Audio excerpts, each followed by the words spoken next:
तो types of majority के बारे में हम पढ़ना शुरू करेंगे। पार्लियामेंट्री प्रोसीजर्स में कोई भी डिसीजन जो लिए जाते हैं, ठीक है, कोई भी काम जो करना हो, कोई बिल को पास करना हो, कोई चेंजेस करने हो, कोई मोशन पेश करना हो, कोई प्रस्ताव या रेजोल्यूशन पेश करना हो, किसी को हटाना हो पद से, रिमूव करना हो, इम्पीचमेंट करना हो, एलेक्ट करना हो, इनके लिए अलग अलग प्रकार की मेजॉरिटीज़, बहुमत का इस्तेमाल होता है। ठीक, तो in a parliamentary system all the major decisions are taken by the parliament. Central level पे जो भी ऐसे डिसीजंस हैं कौन लेता है? हमारे यहाँ पार्लियामेंट लेता है। ठीक है, पार्लियामेंट के पार्ट्स कौन कौन से आप जानते ही हैं? क्या पार्ट है पार्लियामेंट के? लोकसभा, राज्यसभा और प्रेसिडेंट। ठीक है, to pass the bill and make act, parliament needs to pass them with a majority. ठीक, अब the majority required to pass a resolution, motion और a bill varies depending upon the purpose. ठीक है, जितना ज़्यादा कोई चीज़ उतना सीरियस होता है। अगर कोई बिल, उसका इम्पैक्ट बहुत सीरियस है, ठीक, ऐसा कोई मोशन जो बहुत सीरियस है, इमरजेंसी लगानी है। इमरजेंसी नाम सुना आप लोगों ने? 3 प्रकार की इमरजेंसीज होती हैं, कौन कौन सी? National emergency, state emergency, financial emergency. तो इनको भी जब पास करना होगा तो इसके लिए अलग अलग मेजॉरिटी का इस्तेमाल होता है। ठीक है, तो जो चीज़ जितनी ज़्यादा सीरियस है, जिसका इम्पैक्ट जितना प्रभावशाली हो सकता है, उसको पास करने के लिए उतनी कठिन मेजॉरिटी की आवश्यकता होगी। कठिन मतलब स्ट्रांग मेजॉरिटी। स्ट्रांग मेजॉरिटी मतलब ज़्यादा लोगों की आवश्यकता होगी उस चीज़ को पास करने के लिए। समझ पा रहे हो? देखिए, कॉन्स्टिट्यूशन में कहीं भी कोई चीज़ मेंशन नहीं है कि कौन से काम के लिए कौन सी मेजॉरिटी का इस्तेमाल होगा। कोई भी ऐसा क्लासिफिकेशन कॉन्स्टिट्यूशन में कहीं भी लिखा नहीं, लेकिन अलग अलग बुक्स हैं लोकसभा के पास, राज्यसभा के पास, जिसको हम कहते हैं rules of procedure and business of Lok Sabha and Rajya Sabha. उसमें अलग अलग प्रोसीडिंग्स के बारे में कुछ कन्वेंशंस लिखे गए हैं कि कोई काम करना होगा तो कैसे करना होगा। तो अगर उसको आप केयरफुली स्टडी करें और जो भी ट्रेडिशनल प्रोसेस इस्तेमाल किया जाता है पार्लियामेंट में, कोई भी चीज़ जब पेश होती है, चाहे वो एक अविश्वास प्रस्ताव हो, नो कॉन्फिडेंस मोशन, चाहे वो एक निंदा प्रस्ताव हो, सेंसर मोशन, चाहे वो एक मनी बिल हो, कॉन्स्टिट्यूशनल अमेंडमेंट बिल हो, एक साधारण विधेयक हो, ऑर्डिनरी बिल हो, इन सबको पास करने का तरीका अलग अलग रहा है। तो जब आप इस एक ऑब्जर्वेशन को देखते हैं कि पार्लियामेंट में हमारे जो भी डिसीजंस लिए गए हैं अब तक, किस डिसीजन में कौन सी मेजॉरिटी का इस्तेमाल किया गया है, तो उससे आपको आइडिया लग जाता है कि कौन सी मेजॉरिटी कहाँ यूज़ होगी। लेकिन अगर बात संविधान की जाए, then the constitution does not provide any classification for the types of majorities needed for passing various kinds of bills. But a careful interpretation of the constitution provides 4 different types of majorities. तो 4 प्रकार की majorities, बहुमत हैं हमारे पास। लेकिन हाँ, संविधान में ऐसा कहीं लिखा नहीं है कि कौन सा बहुमत, कौन सी मेजॉरिटी का इस्तेमाल कब कहाँ कैसे होगा। ठीक है, तो वो मेजॉरिटीज़ कौन कौन सी हैं वो ये आपके सामने है। एब्सोल्यूट मेजॉरिटी, पूर्ण बहुमत। इफेक्टिव मेजॉरिटी, प्रभावी बहुमत। ठीक है, सिंपल मेजॉरिटी, साधारण या सामान्य बहुमत, और उसके साथ साथ स्पेशल मेजॉरिटी, विशेष बहुमत। असामान्य बोलते नहीं, विशेष वर्ड यूज़ कर लेते हैं। ठीक है, और एक्स्ट्रा ऑर्डिनरी टाइप में चला जाएगा। एक एक करके इन चारों मेजॉरिटीज़ को देखते हैं और समझते हैं कि इनका इस्तेमाल कब कहाँ कैसे होता है। ठीक है, सबसे पहला क्या है यहाँ पर? एब्सोल्यूट। ये है आपकी एब्सोल्यूट मेजॉरिटी, पूर्ण बहुमत। इसके बारे में समझते हैं। इससे पहले बताइए कि क्या आप जानते हैं कि ये इसका इस्तेमाल कहाँ होता है? पूर्ण बहुमत का इस्तेमाल, एब्सोल्यूट मेजॉरिटी का यूज़ कहाँ होता है? हाँ, इसका इस्तेमाल सिर्फ और सिर्फ गवर्नमेंट बनाने में ही होता है। ठीक है, अगर सरकार बनानी है तो हम कहते हैं नहीं कि सरकार बनाने के लिए बहुमत चाहिए होता है। मेजॉरिटी वाली गवर्नमेंट है, इसके पास बहुमत है, पूर्ण बहुमत है, प्रचंड बहुमत है, ये वर्ड सुनते रहते हैं, न्यूज़ वाले दिखाते रहते हैं। तो जो हम पूर्ण बहुमत की बात करते हैं कि अगर सरकार बनानी है तो किसी एक पार्टी को या एक कोalition को, गठबंधन को एब्सोल्यूट मेजॉरिटी लाना पड़ेगा, अपने पास पूर्ण बहुमत लाना पड़ेगा। तो पूर्ण बहुमत क्या होता है, आइए देखते हैं। मोर than 50% of the total strength of the house. ठीक है, सरकार बनाने के लिए जो लोअर हाउस होती है, मतलब लोकसभा की बात अगर हम करें और स्टेट लेवल में हम बात करें विधानसभा की, तो वहाँ पर बहुमत साबित करना पड़ता है, मेजॉरिटी प्रूव करना पड़ता है। ठीक है, तो it implies more than 50% of the total strength of the house. मान लीजिए ये हाउस कौन है इस समय, लोकसभा, क्योंकि सरकार बनाने के लिए मेजॉरिटी आपको सेंट्रल लेवल पे कहाँ प्रूव करनी पड़ेगी, लोकसभा में। क्योंकि हम और आप जो वोट करते हैं आम चुनाव में, हम लोग लोकसभा के लिए वोट करते हैं, हम लोग राज्यसभा के लिए वोट करते ही नहीं कभी। Do we vote for Rajya Sabha elections? No, we do not. Rajya Sabha के इलेक्शंस इनडायरेक्ट होते हैं, जनता वोट नहीं करती बेटा।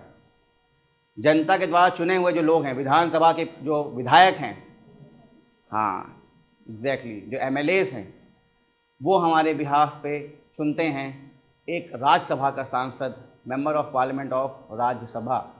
हम और आप, जनता क्या चुनती है, एमपी, मेंबर ऑफ पार्लियामेंट, लेकिन कहाँ का, एमपी ऑफ लोकसभा। ठीक है, तो लोकसभा में जितने लोग चुन के जाते हैं वो अलग अलग क्षेत्र से खड़े होते हैं, अलग अलग कॉन्स्टिट्यूएंसी से खड़े होते हैं। ठीक है, जिसको ज़्यादा वोट उस कॉन्स्टिट्यूएंसी मिल जाता है वो वहाँ से चुन लिया जाता है as MP of this particular constituency, क्षेत्र या सीट कहते हैं। ठीक है, तो जितनी टोटल स्ट्रेंथ होती है हाउस की, उसका 50% से ज़्यादा अगर आप ले लें तो उसको हम क्या कहते हैं, एब्सोल्यूट मेजॉरिटी पा लेना, पूर्ण बहुमत पा लेना। मान लीजिए लोकसभा की मेंबरशिप जो है वो 545 है। मान लीजिए लोकसभा में सीट्स कितनी हैं, 545, 545 हैं टोटल सीट।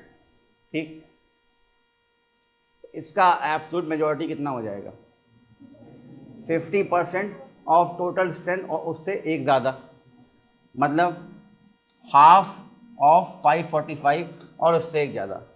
ठीक है, तो जब आप ये निकालेंगे 545 को 2 से डिवाइड करेंगे, इसको राउंड ऑफ करके आगे बढ़ाएंगे तो आपका आंसर आएगा 273। 273 वो आंकड़ा है जो लोकसभा में एक पार्टी को चाहिए होता है या एक गठबंधन को चाहिए होता है सरकार बनाने की पेशकश करने के लिए। मतलब अगर किसी के पास 273 या उससे ज़्यादा सीट्स हैं किसी एक सिंगल पार्टी के पास, या कोalition गठबंधन बनाकर, तो वो पार्टी क्या है, एक मेजॉरिटी वाली पार्टी है, उसके पास एब्सोल्यूट मेजॉरिटी आ गई है, उसके पास पूर्ण बहुमत आ गई है और वो सरकार बनाएगी। जब तक पूर्ण बहुमत नहीं आता सरकार कोई नहीं बना सकता, चाहे आप अकेले एक पार्टी के दम पर सरकार बनाए, चाहे आपको गठबंधन करना पड़े। गठबंधन मतलब क्या होता है, एक ग्रुप बनाना, कोalition करना। ठीक है, तो या तो अकेले सिंगल पार्टी ये काम कर ले या वो एक ग्रुप बना ले। जैसे आप देखते हैं बीजेपी एक पार्टी है और उसका एक अलायंस भी है, एनडीए, सुना है नाम? ठीक है, कांग्रेस एक पार्टी, उसका एक अलायंस भी है, यूपीए है। तो ये अलायंस क्या, ग्रुप ऑफ पार्टीज, एक साथ मिलके भी लोग खड़े हो जाते हैं। तो हो सकता है बीजेपी पर अकेले, मान लीजिए कोई इलेक्शन हुआ, उसके बाद अकेले सीट्स आई 260, लेकिन जो उसके बाकी साथ में लोग खड़े थे अलग अलग पार्टी के लोग, वो मिला के हो गए लेट्स से 20, टोटल कितना हो गया 280 बड़ा है ना 273 से। बस क्या मिल गया इनको, पूर्ण बहुमत, एब्सोल्यूट मेजॉरिटी, ये बनाएंगे क्या, सरकार। लेकिन जब ये फिगर बहुत ज़्यादा हो जाए, जैसे इस केस में अभी बीजेपी के पास 300 प्लस का आंकड़ा है, चाहिए 273, उनके पास 300 प्लस है, तो हम कहते हैं प्रचंड बहुमत है, बहुत ज़्यादा बहुमत है, बहुमतों का बहुमत है, ओवर मेजॉरिटी है। तभी कुछ भी कर देते हैं, कोई कुछ नहीं करने को कर पाता। ठीक है, ठीक है, तो देखिए एब्सोल्यूट मेजॉरिटी का इस्तेमाल कहाँ होता है, तो ध्यान रखिए, this majority is never used anywhere. कोई भी बिल पास करने के लिए, कोई भी प्रस्ताव पास करने के लिए, मोशन पास करने के लिए, रेजोल्यूशन पास करने के लिए इसका इस्तेमाल नहीं होता। लेकिन इसका इंपॉर्टेंस बहुत है। क्यों इंपॉर्टेंस? इसलिए है क्योंकि इसका इस्तेमाल होता है आम चुनाव के समय, जनरल इलेक्शंस के समय। क्या बनाने के लिए? For the formation of government at the centre and also at the states. UP चुनाव हुए थे, हर राज्य के जो चुनाव होते हैं तो राज्य को भी अलग अलग क्षेत्रों में बांट दिया जाता है, कॉन्स्टिट्यूएंसीज होती हैं, वहाँ से अलग अलग लोग खड़े होते हैं अलग अलग पार्टी का टिकट लेकर, जिसको ज़्यादा वोट्स मिलते हैं वो वहाँ से उस क्षेत्र से जीत जाते हैं, तो वो उस क्षेत्र के कॉन्स्टिट्यूएंसी के क्या कहलाते हैं? हाँ, मेंबर ऑफ लेजिस्लेटिव असेंबली बन जाते हैं वहाँ से। ठीक है, तो ऐसी जो विधानसभा है उसका निकाला जाएगा क्या? Absolute majority. हर राज्य की विधानसभा का टोटल स्ट्रेंथ अलग अलग है, तो जितनी भी उनकी टोटल स्ट्रेंथ है उसका आधे से एक ज़्यादा जिस पार्टी के पास आ जाएगा या गठबंधन के पास आ जाएगा मिलाकर, तो वो क्या करेंगे, अपनी सरकार बना लेंगे। ठीक है, इसके अलावा एब्सोल्यूट मेजॉरिटी का इस्तेमाल कहीं और नहीं होता। तो पूर्ण बहुमत का इस्तेमाल, एब्सोल्यूट मेजॉरिटी का इस्तेमाल किस लिए होगा, सरकार बनाने के लिए होगा, to form government at the centre as well as at the state level. ठीक है, समझ पा रहे हो इसको? तो ये था आपका क्या, एब्सोल्यूट मेजॉरिटी। नेक्स्ट देखिए इफेक्टिव मेजॉरिटी, प्रभावी बहुमत। इसके बारे में सुना है पहले, क्या होता है ये बताइए, कोई जानता हो तो?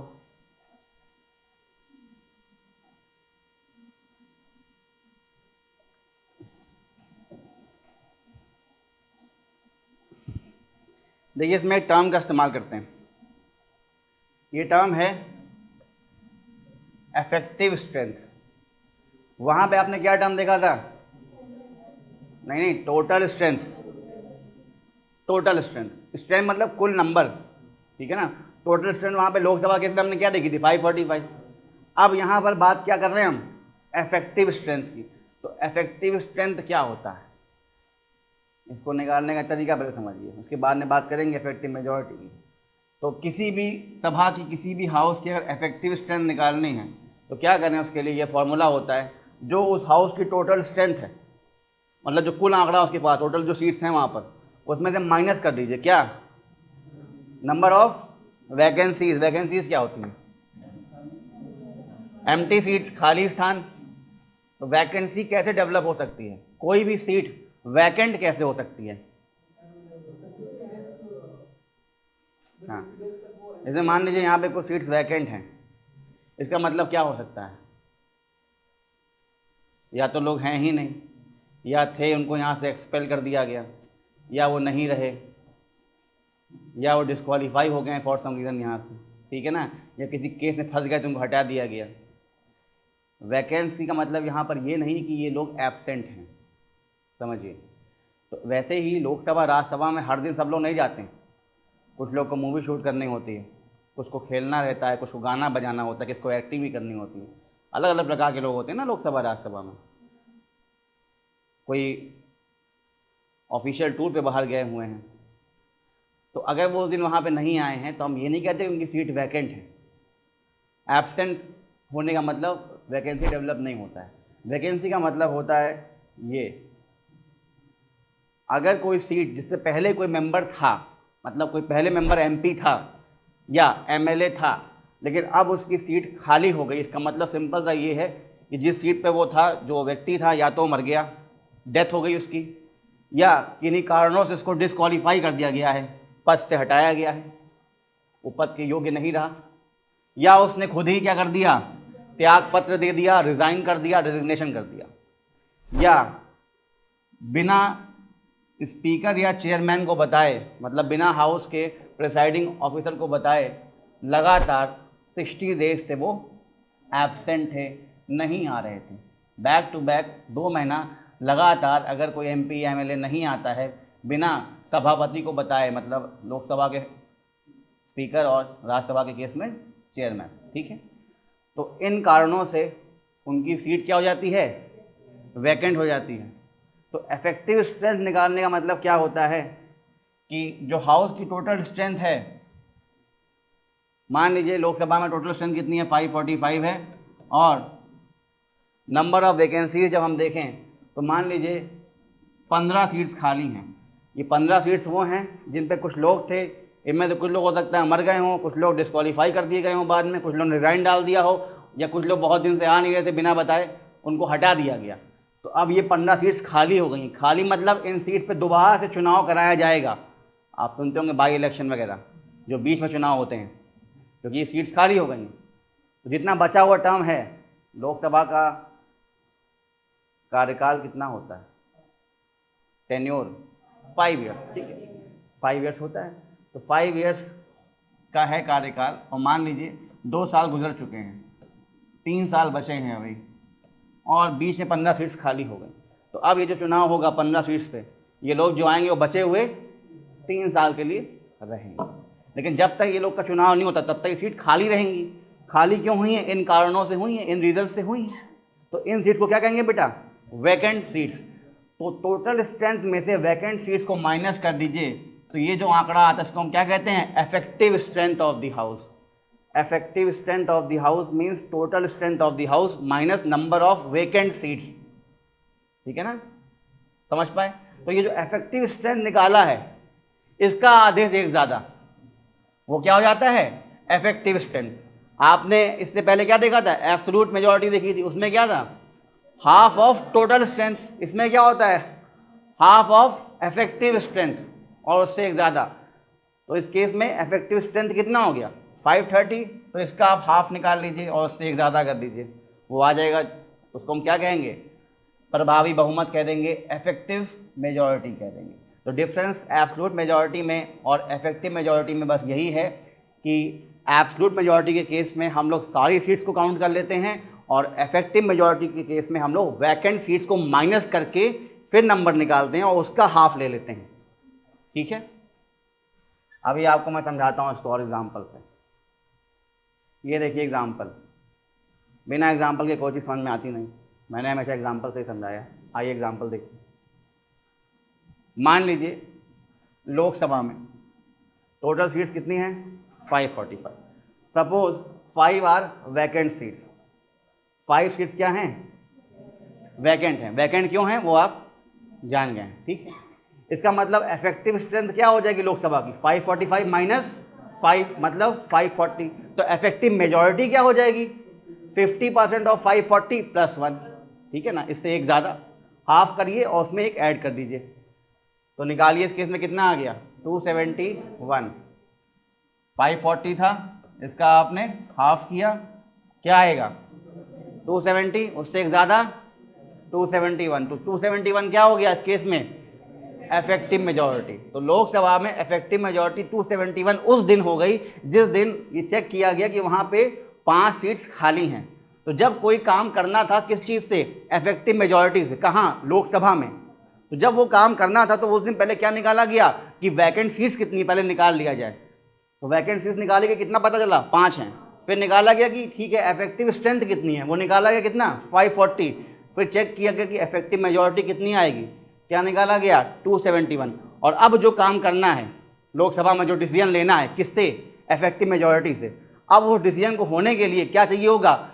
जो नंबर चाहिए होगा it should be more than 271। समझ पा रहे हो? जैसे कि ये देखो,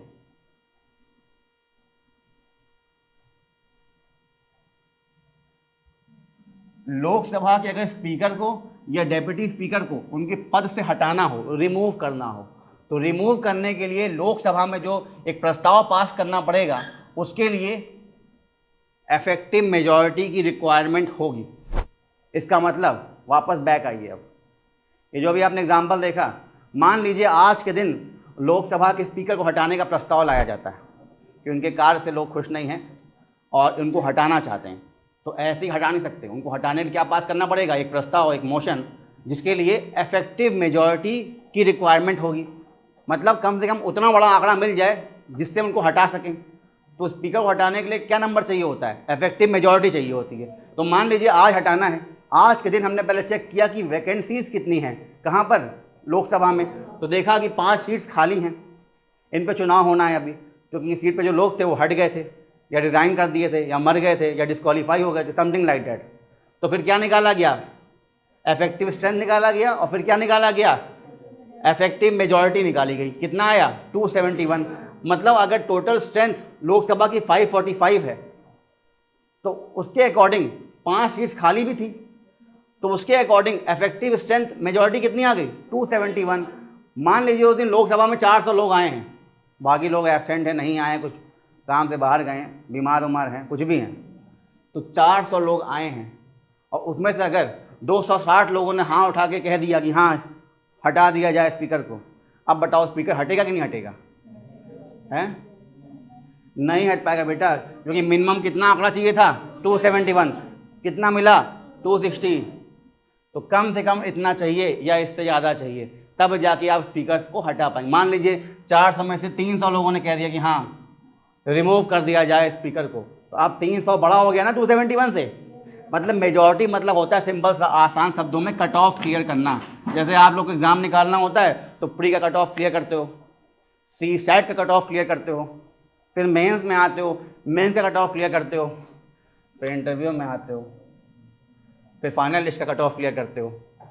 इतने कट ऑफ क्लियर करने के बाद तुम्हारा फाइनल लिस्ट में सिलेक्शन होता है। तो वैसे ही यहाँ पर ये जो मेजॉरिटी है ये बेसिकली कट ऑफ है, कम से कम इतना तो चाहिए, इतना नंबर चाहिए हमको, उतना मेरे या उससे ज़्यादा में तभी वो काम हो पाएगा। तो अगर स्पीकर को हटाना है किससे, इफेक्टिव मेजॉरिटी से, और उस दिन अगर 5 लोग देखा गया कि सीट वैकेंट है तो इफेक्टिव मेजॉरिटी कितनी निकल गई, 271। तो अब मिनिमम 271 लोगों की हाँ चाहिए स्पीकर को हटाने के लिए, ये होती है इफेक्टिव मेजॉरिटी। ठीक है, ऐसे ही अगर राज्यसभा के जो चेयरमैन हैं या डिप्टी चेयरमैन हैं उनको हटाना हो तो उनको भी हटाने के लिए इफेक्टिव मेजॉरिटी प्रभावी बहुमत की आवश्यकता होती है। आप जैसे एग्जाम्पल में समझिए राज्यसभा के बारे में, राज्यसभा की टोटल स्ट्रेंथ मान लीजिए 245 है, 245 सीट्स हैं। ठीक है, अब इसमें से जिस दिन हमें राज्यसभा के चेयरमैन को निकालना है, मतलब जो लोग हैं वहाँ के जो सांसद हैं वो निकालना चाहते हैं, राज्यसभा के चेयरमैन को हटाना चाहते हैं उनके पद से, या डिप्टी चेयरमैन जो हैं उनको उनके पद से हटाना चाहते हैं, रिमूव करना चाहते हैं, तो हटाने के लिए क्या चाहिए, इफेक्टिव मेजॉरिटी चाहिए। तो जिस दिन ये काम करने का सोचा गया उस दिन पहले क्या कैलकुलेट करेंगे, वैकेंट सीट्स कितनी हैं। तो मान लीजिए 45 सीटों पर वैकेंसी थी, मतलब 45 सीट खाली थी, इन पर इलेक्शन होना था अभी।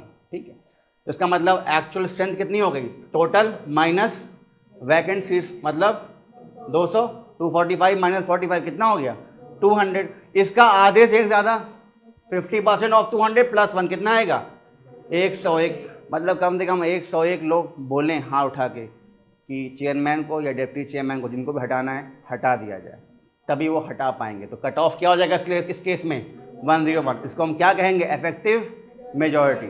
ठीक है, समझ पा रहे हो इस केस को। तो अभी आपने देखा था वैकेंसीज के बारे में, तो वैकेंसीज जो होती हैं वो इन कारणों से होती हैं।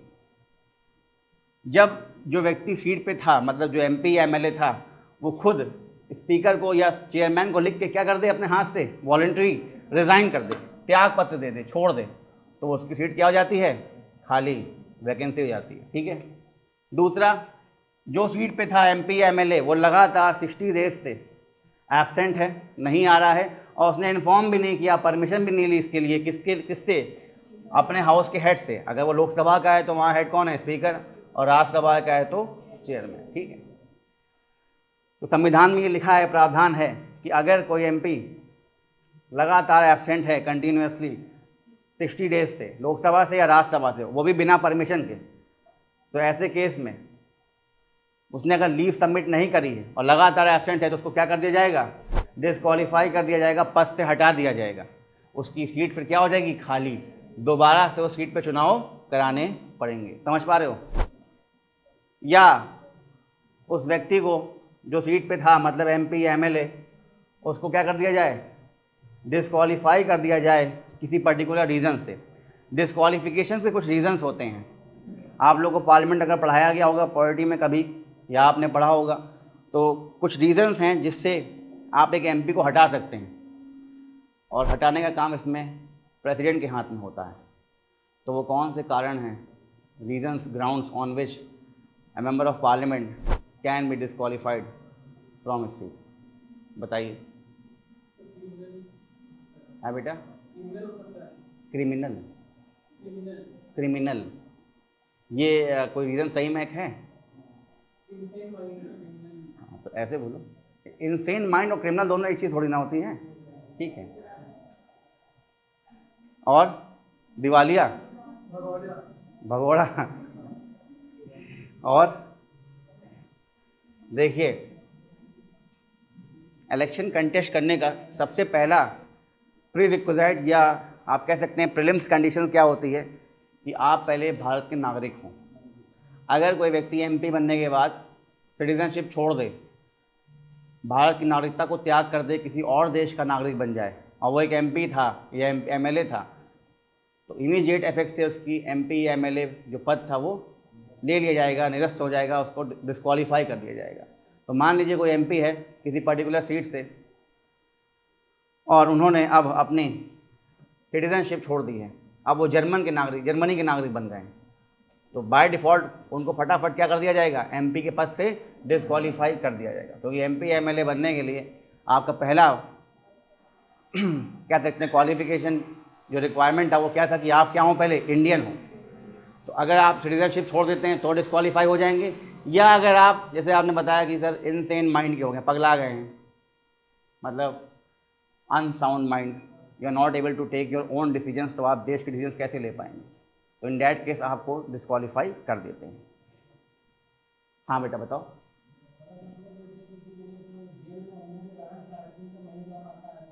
कहाँ नहीं जा पाता है? तो कोई दिक्कत नहीं है, वो तो फिर एप्लीकेशन दे देगा ना, पता है उसको। आप 60 या आप 90 दिन एब्सेंट हो सकते हैं, लेकिन परमिशन लेकर।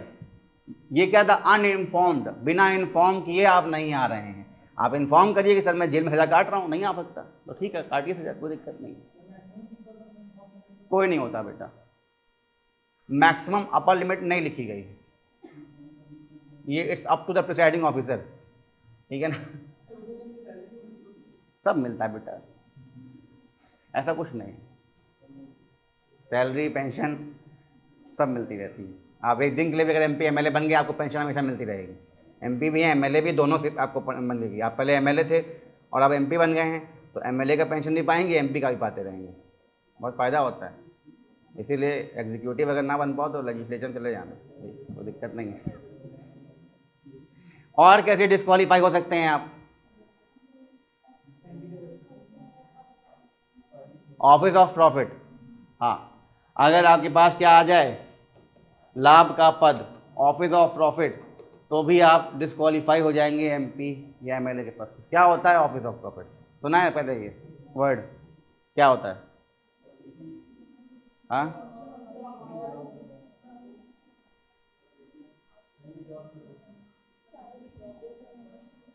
कहीं भी जॉब कर रहे हो, सैलरी पा रहे हो, ऐसा? हाँ, आप किसी सरकारी पद पे नियुक्त हैं, गवर्नमेंट के अंडर में हैं, आपका कोई प्राइवेट बिजनेस है, प्राइवेट फर्म है, कोई मतलब नहीं है, आप कहीं और से पैसा कमा रहे हैं जो कि प्राइवेट एंटिटी है, कोई दिक्कत नहीं है। लेकिन अगर आप सरकारी पद पे बने हुए हैं किसी और सरकारी पद पे, और वहाँ से आप पैसा पा रहे हैं या नहीं पा रहे हैं, तो पा सकते हैं, तो उस केस में आपको डिस्क्वालीफाई कर दिया जाएगा। मान लीजिए आप एक MP हैं, ठीक है, और आपको उसके अलावा किसी और गवर्नमेंट पद पे बैठा दिया गया है, लेट्स से आप कोई और किसी मंत्रालय के विभाग के हेड बना दिए गए हैं अलग से, ठीक है, या कोई और गवर्नमेंट पद है जिससे आप सीधे गवर्नमेंट के अंडर में आ गए हैं और उससे आपको गवर्नमेंट की सैलरी भी मिल सकती है या मिल रही है, बाकी के पर्क्स बेनिफिट्स और पावर्स भी मिल रही हैं, तो इस केस में आपको पद से हटाया जा सकता है। रीज़न क्या है इसका, क्यों ये रखा गया है ये चीज़ हटाने के लिए? देखिए होता क्या है कि सरकार के अलावा जो बाकी के MPs हैं, स्पेशली जो अपोजिशन के हैं, उनका काम क्या है, गवर्नमेंट को क्रिटिसाइज़ करना, गवर्नमेंट की खामियों को डिस्कस करना। तो मान लीजिए बेटा इस तरफ आप लोग बैठे हैं, उसमें से कुछ लोग जो हैं वो लेट्स से रूलिंग पार्टी के MPs हैं और बाकी अपोजिशन के MPs हैं। रूलिंग पार्टी अपने कुछ MPs को क्या बना देगी, मिनिस्टर्स, उनको अलग अलग विभाग सौंप देगी, और बाकी के जो अपोजिशन है उनका काम क्या होगा, रूलिंग पार्टी के गवर्नेंस को चेक करना, क्रिटिसाइज़ करना, उनकी बातों को पेश करना। समझ में आ रहा है? तभी डेमोक्रेसी चल पाएगी। लेकिन अगर रूलिंग पार्टी एक काम करे कि जो बाकी के लोग हैं, अपोजिशन के लोग हैं, उनमें से कुछ कुछ लोगों को अलग अलग गवर्नमेंट विभाग सौंप दे, किसी सेंट्रल गवर्नमेंट पोस्ट पे बैठा दे या किसी स्टेट गवर्नमेंट की पोस्ट पे बैठा दे, अब इससे क्या होगा, जो वो खुल के गवर्नमेंट को क्रिटिसाइज़ कर पा रहे थे अब नहीं कर पाएंगे, क्योंकि वो खुद गवर्नमेंट के अंडर में आ गए हैं, उनको गवर्नमेंट के थ्रू सैलरी मिल रही है, पावर मिल रही है, पर्क्स मिल रहे हैं, बेनिफिट्स मिल रहे हैं, अलाउंसेस मिल रहे हैं। अब उनको पता कि अगर मैं इनकी आलोचना करूंगा तो मुझे पद से हटा दिया जाएगा, तो जो मुझे एक्स्ट्रा पैसा होता मिल रहा था, पावर्स मिलेंगे, कहाँ से मिलेंगे, नहीं मिल पाएंगे। तो अब जो आलोचना उनको करनी चाहिए थी, जो जनता की आवाज़ उनको उठानी चाहिए थी, अब वो उठा नहीं पाएंगे यहाँ पर, तो गवर्नमेंट निरंकुश होकर काम करती रहेगी, गवर्नमेंट को कंट्रोल नहीं कर पाएगा कोई भी। एक हेल्दी अपोजिशन का होना बहुत ज़रूरी है ताकि गवर्नमेंट पे लगाम लगाई जा सके। लेकिन अगर गवर्नमेंट खुद अपोजिशन के लोगों को अलग अलग पद लेके बैठा देगी तो उस तरह से क्या होगा, उन्होंने बाकी लोगों को भी अपने अंडर में कर लिया। इसीलिए ये प्रोविज़न रखा गया है कि जो एमपी हैं अगर उनको कोई सरकारी पद मिल जाता है या वो स्वीकार कर लेते हैं तो उनको सीधे उस पद से, एमपी के पद से, या अगर वो एमएलए हैं तो उस पद से डिस्क्वालीफाई कर दिया जाएगा, हटा दिया जाएगा। जया बच्चन के साथ ये हुआ था एक बार। ये केस आप लोगों ने पहले जो पढ़े होंगे सुना होगा। एपीजे अब्दुल कलाम साहब ने हटा दिया था। रीज़न क्या था? जया बच्चन सांसद थी एमपी राज्यसभा से, लेकिन उन्होंने क्या किया, उस समय मुलायम जी की सरकार थी यूपी में, सपा की। तो मुलायम जी ने यूपी फिल्म डेवलपमेंट बोर्ड का एक विभाग बनाया था, एक सरकारी विभाग, Uttar Pradesh film development board, और कहा कि मैडम आप एक फिल्म फ्रेटर्निटी की जानी मानी हस्ती हैं, तो अगर आप इस बोर्ड की हेड बन जाएं तो जो यूपी के कलाकार हैं उनको आप ट्रेन कर सकती हैं, उनको गाइडेंस आप दे सकती हैं। तो मैडम ने पद स्वीकार कर लिया। कुछ समय बाद कुछ लोगों ने फिर चर्चा करी कि यार जो पद मैडम स्वीकार कर लिया वो पद तो सरकारी है और मैडम खुद एक कौन है, एमपी हैं। तो इस बात को रेस किया गया और बाद में प्रेसिडेंट तक ये बात आई और प्रेसिडेंट ने डिस्क्वालीफाई कर दिया उनको on the reason of having office of profit. Madam चली गई कहाँ पर? Supreme court, against the decision of president, challenge करने के लिए। ये बोला मैडम ने कि मैं तो कोई सैलरी लेती नहीं, मेरे अकाउंट चेक कर लीजिए, मैं बस ऑनरेडी रूप से वहाँ पे काम करती हूँ, जाती हूँ, लोगों को एडवाइस देती हूँ, गाइडेंस देती हूँ, तो मुझे क्यों निकाला जा रहा है? तो ऑनरेबल सुप्रीम कोर्ट ने बोला कि नहीं, प्रेसिडेंट साहब का डिसीजन सही है। आप भले कोई सैलरी लेती हो ना लेती हो, कोई पर्क्स बेनिफिट अलाउंस लेती हो या ना लेती हो, लेकिन जिस पद पे आप हैं वो पद सक्षम है, कैपेबल इनफ है to give you powers, to give you allowances, to give you perks and benefits. Even if you are not taking, you are eligible to take it. It doesn't matter you are taking or not, but you are eligible to take it. इसी behalf पे उनको सही में disqualify कर दिया गया। समझ पा रहे हैं? तो ये भी, तो जैसे वो डिस्क्वालीफाई हुई होंगी तो उसका मतलब क्या, उनकी सीट वैकेंट हो गई थी, खाली हो गई थी। ठीक है, ऑफिस ऑफ प्रॉफिट समझ गए आप। या किसी के ऊपर एंटी डिफेक्शन लॉ लगा दिया गया है, ये सुना है नाम इसका, दल बदल वाला नियम, एंटी डिफेक्शन लॉ। ये क्या होता है? डिफेक्शन मतलब क्या होता है? धोखा दे देना, डिसलॉयल्टी। आप जिस पार्टी के मेंबर हैं, समय आने पे आप उसका साथ ना दें, उसके अगेंस्ट वोट कर दें, उसके अगेंस्ट कोई काम कर दें, किसी और पार्टी का समर्थन करना शुरू कर दें, इसका मतलब आपने अपनी पार्टी के साथ डिसलॉयल्टी करी है। तो ऑन दिस ग्राउंड आपको आपके एमपी या एमएलए पद से हटाया जा सकता है, डिस्क्वालीफाई कर सकते हैं। ठीक है, तो ये भी एक रीज़न है जिसके बिहाफ पे एक वैकेंसी डेवलप हो जाती है। अगर एंटी डिफेक्शन लॉ चला दिया गया तो वो एमपी या एमएलए जो भी था उसको पद से हटा दिया जाएगा, उसका पद अब खाली हो जाएगा, वैकेंट हो जाएगा। तो इस तरह से भी वो सीट वैकेंट हो सकती है। या जो मेंबर था एमपी एमएलए वो मर जाए तो भी सीट क्या हो जाएगी, खाली। तो ये वो रीज़न है बेटा जिससे सीट वैकेंट हो सकती हैं।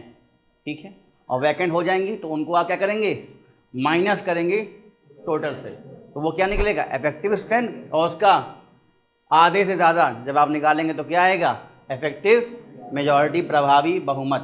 तो अब इसका इस्तेमाल कहाँ कहाँ होता है, इसको देख लीजिए। जैसे मैंने बताया था भी आपको कि अगर स्पीकर ऑफ लोकसभा या डेप्यूटी स्पीकर ऑफ लोकसभा को हटाना हो, या स्पीकर ऑफ विधानसभा या डेप्यूटी स्पीकर ऑफ विधानसभा को हटाना हो उनके पद से, तो इसी मेजॉरिटी का इस्तेमाल होता है, इसी बहुमत का इस्तेमाल होता है। कौन सा, इफेक्टिव मेजॉरिटी, प्रभावी बहुमत। या अगर राज्यसभा के डेप्यूटी चेयरमैन को हटाना हो तब भी किसका इस्तेमाल होता है, उपसभापति को हटाना हो, इफेक्टिव मेजॉरिटी।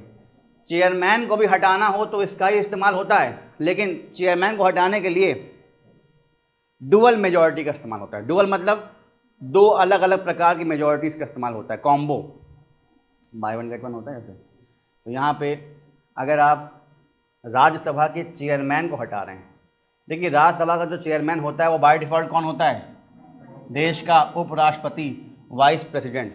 ठीक है ना, तो वाइस प्रेसिडेंट को हटाने के लिए दोनों सभाओं का रोल होगा, मतलब लोकसभा और राज्यसभा दोनों इन्वॉल्व हो जाएंगे। ठीक है, तब होता क्या है यहाँ पर, अगर राज्यसभा के चेयरमैन मतलब वीपी को हटाना हो, जिसको हम क्या कहते हैं, वाइस प्रेसिडेंट ऑफ इंडिया, तो उनको हटाने के लिए भी इफेक्टिव मेजॉरिटी यूज़ होती है, लेकिन उसके साथ साथ एक और मेजॉरिटी भी यूज़ होती है, उसको हम कहते हैं सिंपल मेजॉरिटी। तो कौन सी कहाँ होती है ये देखिए, नोट,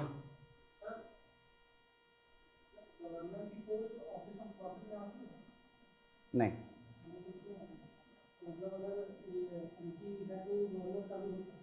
नहीं, जनरली होता कि आप कोई भी कॉन्स्टिट्यूशनल पोस्ट पे आते हैं तो ये मान लिया जाता है कि आप अपने पुरानी पोस्ट रिजाइन कर चुके हैं। इट इज़ अंडरस्टूड कि अगर आप एक कॉन्स्टिट्यूशन गवर्नर कॉन्स्टिट्यूशनल पोस्ट है बेटा, अगर आप एक कॉन्स्टिट्यूशनल पोस्ट पे आते हैं तो बाय डिफॉल्ट ये मान लिया गया है कि आप अपने पुराने पद से त्याग दे चुके हैं, रिज़ाइन कर चुके हैं, तभी आप गवर्नर बने। एक प्रेजेंट एमपी या एमएलए या कोई मिनिस्टर गवर्नर नहीं बन सकता और ना ही प्रेसिडेंट की रेस में खड़ा हो सकता है।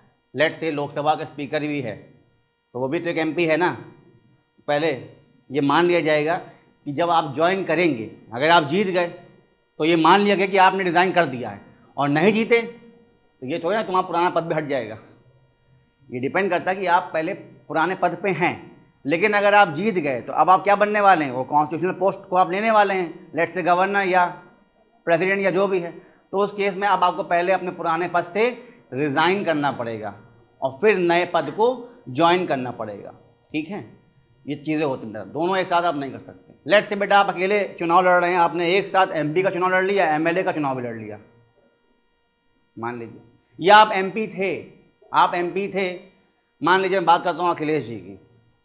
अखिलेश जी जब चुनाव में खड़े हुए, उन्होंने पहली बार स्टेट का चुनाव लड़ा है, इससे पहले वो कभी भी एमएलए नहीं थे, एमएलसी थे। वो हमेशा वो एमपी रहे, एमपी मेंबर ऑफ पार्लियामेंट, संसद में बैठते थे।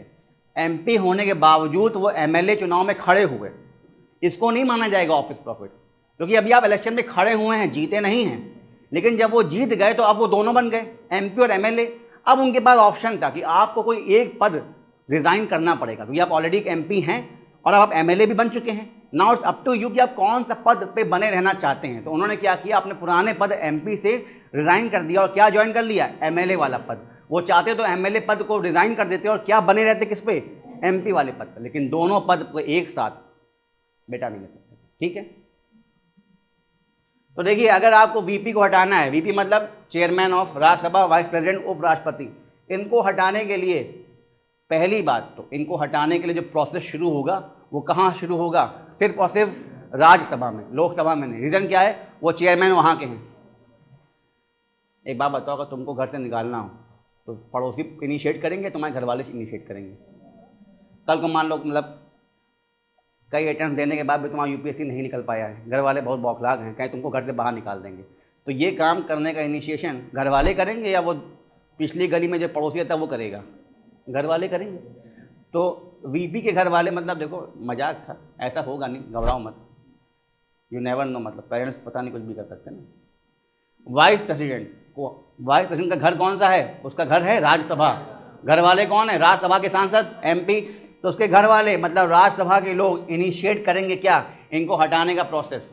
तो राज्यसभा में जब वो बिल लाया जाएगा इनको हटाने के लिए, उसको पास करेंगे कैसे, इफेक्टिव मेजॉरिटी से।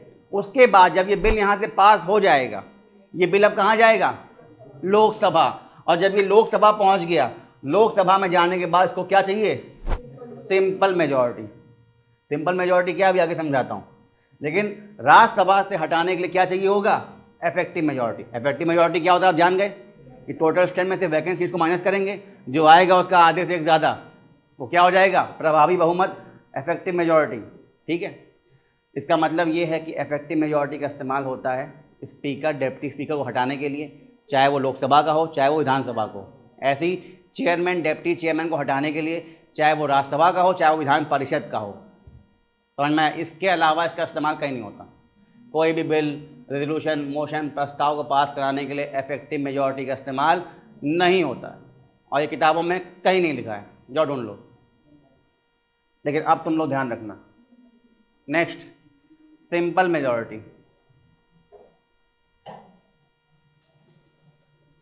जितना ये सिंपल है उतना ये देखने में बेकार है, जो कि इसमें बहुत प्रॉब्लम लगती है, क्योंकि इसका इस्तेमाल हर जगह होता है। सिंपल का मतलब क्या है कि ये एक ऐसी मेजॉरिटी जिसका इस्तेमाल 99 केस में इसी का इस्तेमाल होता है। 99% केसेस में किसका इस्तेमाल होता है, सिंपल। और कहीं अगर कुछ पता ना हो, कन्फ्यूजन हो कि कौन सी मेजॉरिटी का इस्तेमाल किया जाए, ये कन्फ्यूजन हमें नहीं, किसको हो जाए, पार्लियामेंटेरियंस को हो जाए, पार्लियामेंट को हो जाए, तो बाय डिफ़ॉल्ट वो किसका इस्तेमाल करेंगे, सिंपल मेजॉरिटी का। ठीक है, तो सिंपल मेजॉरिटी होती क्या है, more than 50% of the members present and voting. अब देखिए ये नया टर्म आपके सामने आ गया, present and voting, p and v. P मतलब उपस्थित, प्रेजेंट और वोट भी कर रहा है। जैसे मान लीजिए अभी आप लोग कितने लोग आए हैं यहाँ पे, पता नहीं जितने लोग हैं, मान लो 30 लोग बैठे हुए हैं यहाँ पर, ठीक है। अब अगर 30 लोग यहाँ बैठे हैं तो ये वो लोग हैं जो प्रेजेंट हैं यहाँ पर इस समय, पी। और अब मैं आपसे कोई बात करना चाहता हूँ, let's say we have to make a decision, और डिसीजन हम लोग कैसे लेंगे, वोटिंग से लेंगे। लेकिन जब मैं वोट करने पे आया, वोट करवाने पे, तो आप में से मान लो 5 लोग उठे और बाहर निकल लिए। कैसा देखिए, ऐसा है, हमें मतलब नहीं है आप क्या करा रहे हैं, और हमें इस प्रोसेस का पार्ट बनना ही नहीं है। ना हमें वोट में हाँ बोलना है ना बोलना है, हम बस इसमें पार्टिसिपेट ही नहीं करेंगे। समझ पाए? तो आए कितने लोग थे, 30, और 5 लोग चले गए, कितने बचे, 25। ये जो 25 लोग हैं ये उपस्थित भी हैं, प्रेजेंट भी हैं और वोट भी डालेंगे, वोट भी डालेंगे। इसका मतलब ये कौन है, प्रेजेंट एंड वोटिंग। 5 लोग थे वो प्रेजेंट तो थे but they are not voting, वो बाहर चले गए। तो यहाँ पे क्या हम कैलकुलेट करते हैं, 50% of members who are present and voting. इससे पहले जो आपने देखा था एब्सोल्यूट मेजॉरिटी, उसमें हम टोटल स्ट्रेंथ की बात करते थे। इफेक्टिव मेजॉरिटी, वहाँ पर हम इफेक्टिव स्ट्रेंथ की बात करते थे। सिंपल मेजॉरिटी, यहाँ पर हम प्रेजेंट एंड वोटिंग की बात करते हैं। आप इसको भी एग्जाम्पल समझते हैं। तो एक ऐसी मेजॉरिटी जिसमें आपको जितने भी लोग उपस्थित हैं वोट कर रहे हैं उनका आधे से एक ज़्यादा ले लीजिए, उसको हम कहते हैं सिंपल मेजॉरिटी। इसके और भी कुछ नाम हैं। सिंपल मेजॉरिटी को वर्किंग मेजॉरिटी भी कहा जाता है, फंक्शनल मेजॉरिटी भी कहा जाता है। कभी एग्जाम में कोई एमसीक्यू में क्वेश्चन आ गया और सिंपल मेजॉरिटी जगह स्टेटमेंट में फंक्शनल मेजॉरिटी लिखा हो, अब ये मत कहें सर ये तो आपने पढ़ाया नहीं था, फंक्शनल मेजॉरिटी कौन सी होती है, सिंपल ही होती है। वर्किंग मेजॉरिटी कौन सी होती है, सिंपल ही होती है, ये नाम है उसके, ठीक है। एक और चीज़ ध्यान रखिए, simple majority is the most frequently used form of majority in day to day parliamentary business. जो भी एक्टिविटीज़ पार्लियामेंट में होते हैं, जो भी बिल, मोशन, रेजोल्यूशन पास होते हैं, उनमें से मैक्सिमम 99% जो होते हैं वो किससे पास होते हैं, सिंपल मेजॉरिटी से। अभी दिखाता हूँ कहाँ कहाँ इस्तेमाल होता है, ठीक है। और एक और चीज़, जब कहीं किसी कानून में साफ साफ स्पष्ट ना हो, पता ना हो कि कौन सी मेजॉरिटी का इस्तेमाल होगा, तो बाय डिफ़ॉल्ट सिंपल मेजॉरिटी का इस्तेमाल पार्लियामेंट या विधानसभा कर लेती है। अगर कहीं स्पष्ट रूप से पता ना हो, कन्वेंशनली ट्रेडिशनली हमें ना पता हो, डिलेमा में हो कि कौन सी मेजॉरिटी का इस्तेमाल करना चाहिए, ये मैटर पहली बार आया है, इसको कैसे पास किया जाए, तो बाय डिफ़ॉल्ट किससे कर देंगे, सिंपल मेजॉरिटी से। तो अब पहले एग्जांपल समझिए कि सिंपल मेजॉरिटी कैसे कैलकुलेट करेंगे। ये रहा आपका कैलकुलेशन ऑफ सिंपल मेजॉरिटी। समझ में आ रहा है कि नहीं आ रहा है? बहुत तेज़ी तो नहीं जा रहा हूँ मैं, इसलिए पढ़ा रहा हूँ तेज़ी से, मुझे लगता है आप लोगों को पॉलिटी आती है क्योंकि एनसीईआरटी पढ़ ही रहे हो और कुछ लोग पहले भी पढ़ चुके हो गए। अगर जहाँ तेज लगे लेट मी नो, मैं वापस बैक हो जाऊँगा। अभी इतना समझ में आया? Calculation of simple majority. अच्छा, एक और अनाउंसमेंट, नेक्स्ट स्पेशल सेशंस में जो मेरे होंगे, हो सकता है आने वाले सैटरडे को शायद हो पाए या ना हो पाए, डिपेंडिंग अपॉन योर स्ट्रेंथ। क्योंकि दिवाली सीज़न है तो हो सकता है आप में से कुछ लोग निकल जाएं, मतलब घर वर चले जाएं, ठीक है। मैक्सिमम लोग निकल ही जाएंगे, मुझे पता है, जो लोग आउट ऑफ स्टेशन है। वैसे कौन कौन है आउट ऑफ स्टेशन वाले? लगभग जो नहीं भी होगा वो आज हाँ उठा देगा, सर हम भी हैं, जा ही रहे हैं, ठीक है। अदरवाइज़ देखिए क्लास तो वैसे होनी है, सैटरडे को छुट्टी नहीं है ऑफिशियली, छुट्टी है संडे जो कि होती है, और मंडे ट्यूसडे दिवाली के उपलक्ष्य में, ठीक है। तो ऑफिशियल छुट्टी आपकी 2 ही दिन रहेगी, मंडे ट्यूसडे। वेडनेसडे से क्लास रिज्यूम हो जाएगी। सैटरडे को भी छुट्टी नहीं होगी, लेकिन अब क्लास आप लोग नहीं आएंगे तो हो सकता है बाकी क्लास ऑनलाइन मोड में हो, लेकिन स्पेशल सेशन मैं रिकॉर्ड ना करूँ। तो मेरा जो भी नेक्स्ट स्पेशल सेशन होगा उसमें हम आपके साथ कुछ टर्म्स पॉलिटी के ही डिस्कस करेंगे, वो भी कैसे, with the help of some MCQs, discussion of Indian polity through MCQs। तो आप लोग पॉलिटी पढ़ भी रहे हैं और कुछ लोग ने पहले पढ़ा भी है, तो कुछ क्वेश्चंस आपके सामने यूपीएससी लेवल के बना के लाऊंगा, उनको सॉल्व करना सिखाऊंगा और उनकी हेल्प से उनके अंदर जो भी 5-6 टॉपिक्स होंगे उन टॉपिक्स को डिस्कस कर दूंगा, काम खत्म हो जाएगा आपका। तो स्पेशल सेशंस में इस तरह से आपकी ये चीज़ कवर कराई जाएगी।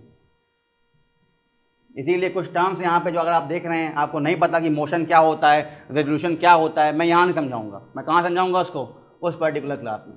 अभी मैं यहाँ पे सिर्फ क्या समझा रहा हूँ आपको, मेजॉरिटी समझा रहा हूँ, ठीक है। इनमें से जो टर्म्स आपको नहीं समझ में आ रहे हैं उनको सिर्फ लिख लीजिए, जैसे कि ये टर्म्स, ये मैं डिस्कस अभी नहीं कराऊंगा। क्या लिखा है यहाँ पर? अलग अलग मोशंस के नाम हैं। इनमें से कुछ आपने नाम सुने होंगे पर आपको पता नहीं होगा क्या होता है, और कुछ लोग पहली बार सुन रहे होंगे, तो घबराइए नहीं। इन सभी टर्म्स को अलग अलग क्वेश्चन में फिट करके लाऊंगा, क्वेश्चन सॉल्व कराऊंगा और उसकी हेल्प से ये टर्म को पूरा समझा भी दूंगा। ठीक है, तो आइए देखते हैं कि सिंपल मेजॉरिटी कहाँ इस्तेमाल होती है।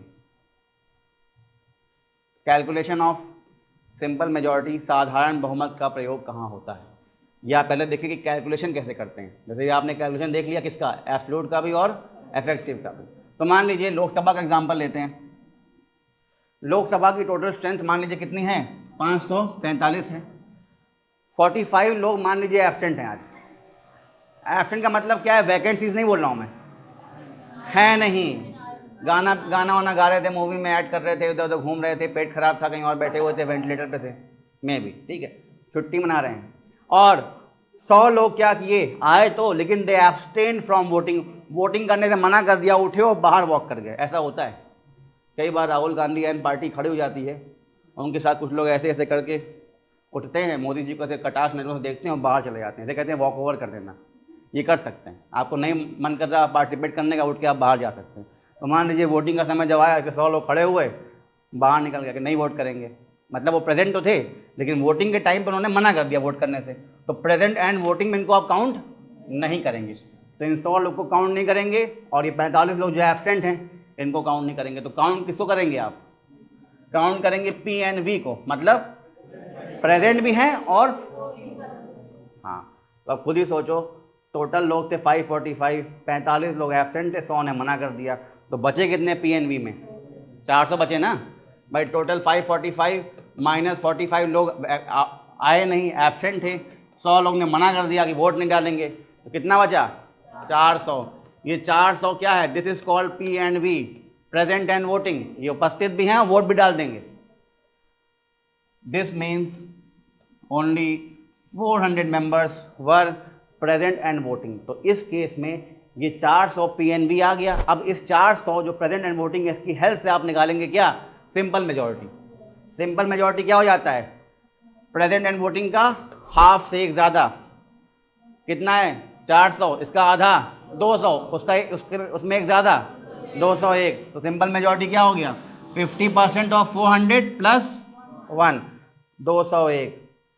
मतलब अगर कोई काम आज लोकसभा में पास कराना है, कोई बिल या कोई मोशन या विधेयक कुछ भी है, और उसको पास कराने के लिए अगर सिंपल मेजॉरिटी की आवश्यकता होती है, और आज के दिन 45 लोग एब्सेंट हैं और आज ही के दिन 100 लोग उठे और बाहर चले गए, वोटिंग नहीं करना चाहते हैं, तो आज के दिन उस चीज़ को लोकसभा से पास कराने के लिए सिंपल मेजॉरिटी से हमें कम से कम 201 लोग चाहिए। मतलब 201 कट ऑफ है, मतलब 400 लोग जो प्रेजेंट हैं और वोट भी डालेंगे, इनमें से कम 201 लोग अगर कहते हैं कि हाँ ये काम होगा, तो ये काम होगा। मान लीजिए आज मनी बिल पेश होना है, मनी बिल बताऊंगा क्या होता है बाद में, आज नहीं बताऊंगा। तो मनी बिल अगर पास होना है और सिंपल मेजॉरिटी से पास होता है, टोटल स्ट्रेंथ इतनी थी, कुछ लोग आए नहीं, कुछ ने मना कर दिया वोट नहीं डालेंगे, 400 लोग थे, तो आज के दिन मनी बिल को पास होने के लिए इन 400 में से कम 201 लोगों की हाँ चाहिए। मान लीजिए 400 में से 200 लोगों ने हाँ कर दिया, तब भी ये बिल पास नहीं होगा, मिनिमम 201 चाहिए था। मान लीजिए 400 में से 220 लोगों ने हाँ कर दिया, अब ये बिल पास हो जाएगा। समझ गए? तो ये क्या हो गया इस केस में, सिंपल मेजॉरिटी। ये हर दिन चेंज होगी, जिस दिन वो काम करना है उस दिन चेक करेंगे कितने लोग एब्सेंट है, कितने लोग वोट नहीं करना चाहते, तो कितने लोग प्रेजेंट हैं वो वोट करेंगे, तो उसके अकॉर्डिंग उसका आधे से ज़्यादा कितना हो गया, वही क्या हो गया। समझ पा रहे हो?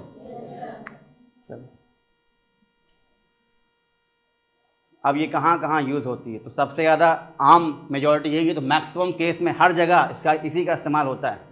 तो देखिए इसका इस्तेमाल कहाँ कहाँ होता है। पहली बात तो मैंने बता दिया, इसका इस्तेमाल हर उस जगह होगा जहाँ पता नहीं कि कौन सा इस्तेमाल होना है। मतलब बाय डिफ़ॉल्ट अगर पता नहीं कौन सी मेजॉरिटी यूज़ होनी है, तो पार्लियामेंट किसका इस्तेमाल कर लेता है, सिंपल मेजॉरिटी का। Number 2, passage of ordinary bill, सामान्य विधेयक, मनी बिल, मनी विधेयक या वित्तीय विधेयक, फाइनेंशियल बिल्स, इनको पास कराना हो। अब ये बिल्स क्या होते हैं, आप में से कुछ लोगों को पता होगा, कुछ को नहीं पता होगा। जिनको नहीं पता कोई बात नहीं, अगले सेशन में डिस्कस करूँगा, और बाकी अभी आपको एनसीईआरटी क्लास में समझाया भी जाएगा, ठीक है। वरना मुझे डिस्कस करने में एक एक बिल पे एक एक लेक्चर लग जाता, तो बाद में बताएंगे। ऑर्डिनरी बिल, मनी बिल या फाइनेंशियल बिल, इन तीनों को पास करना हो तो सिंपल मेजॉरिटी की आवश्यकता होगी, ठीक है।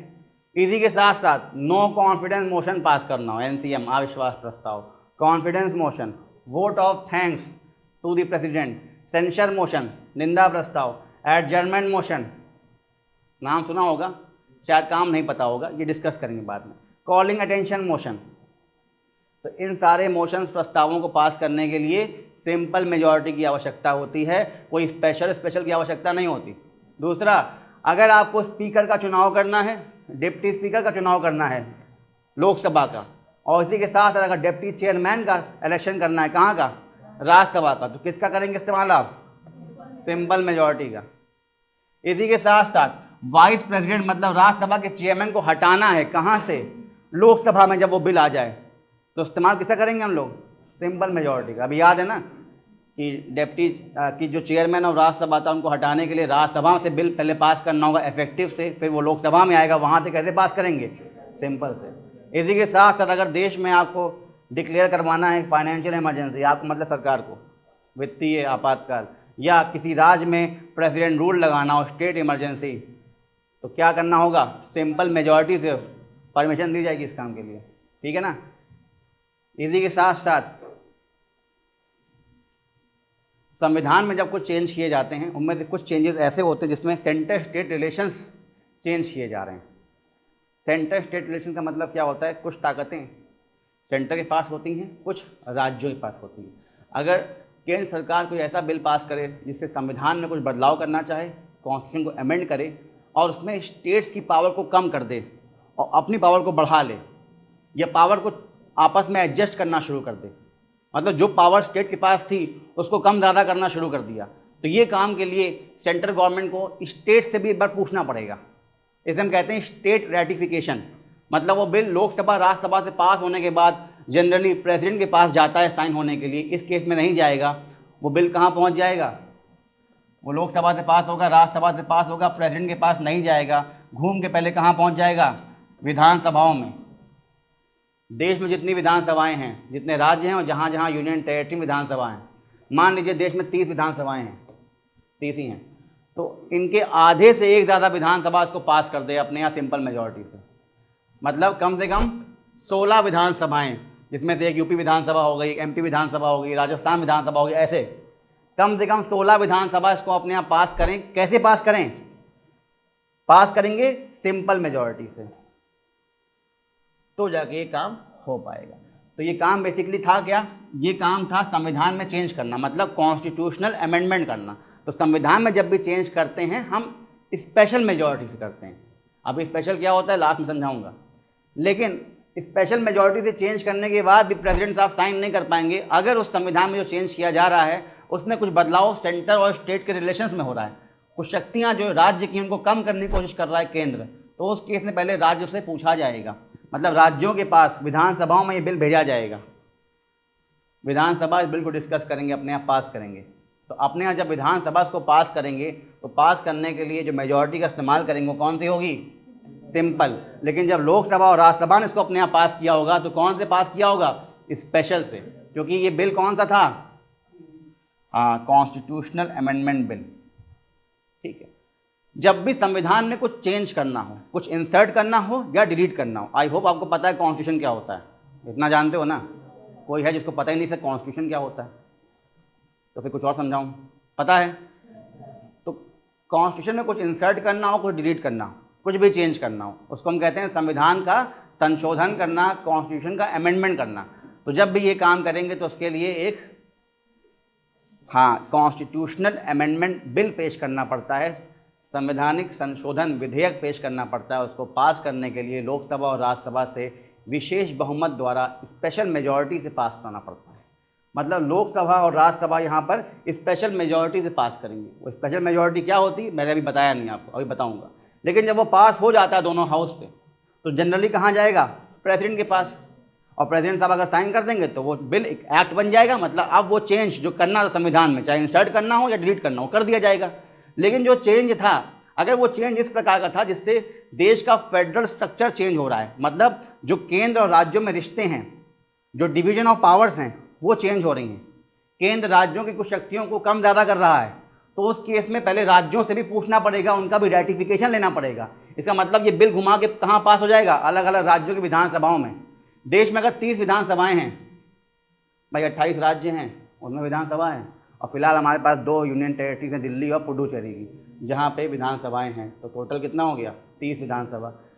तो इस 30 विधानसभा में से एटलीस्ट आधे से एक ज़्यादा विधानसभा, आधा मतलब कितना हो गया? 15, 16, मतलब कम से कम 16 विधानसभाएं इसको अपने यहाँ सिंपल मेजॉरिटी से पास कर देंगी, तब ये बिल घुमा के अब कहाँ जाएगा?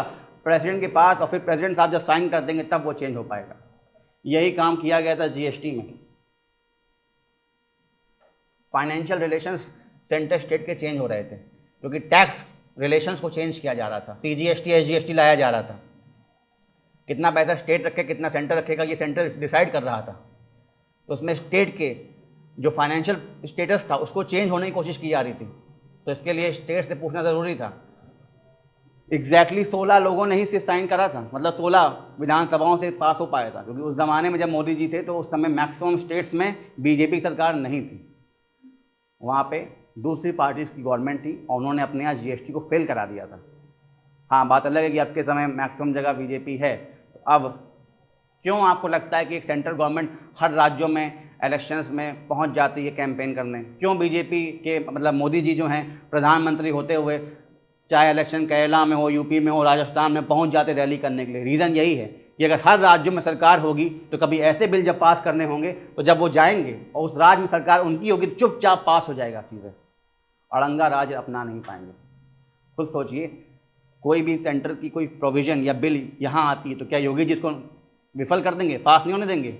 खड़े खड़े पास करा देंगे। क्यों? क्योंकि उनकी वही गवर्नमेंट है जो सेंटर में है। समझ पा रहे हो? लेकिन यही चीज़ जब बंगाल जाती होगी तो दीदी जी पहले कटवा देती, नहीं होगा ही नहीं काम, ठीक है ना? उस जमाने में उन्होंने कटवा दिया था, ठीक है? समझ पा रहे हो? तो इन सारे कामों में इस्तेमाल क्या होता है? सिंपल मेजॉरिटी का इस्तेमाल होता है। समझ गए क्या होता है? अब ये टर्म्स आपको शायद ना पता हूँ, कोई बात नहीं, आगे के लेसन में मैं पढ़ाऊँगा, और बाकी अभी आपको एनसीईआरटी पॉलिटी जो पढ़ाया जाएगा उसमें समझाया जाएगा, ठीक है? बाकी अपने आप में पूरे चैप्टर्स हैं, अब इनको मैं यहाँ शॉर्ट में एक्सप्लेन नहीं कर सकता, बस जानते रहिए कि यहाँ पर कौन सी मेजॉरिटी का इस्तेमाल होता है? सिंपल मेजॉरिटी का। समझ गए?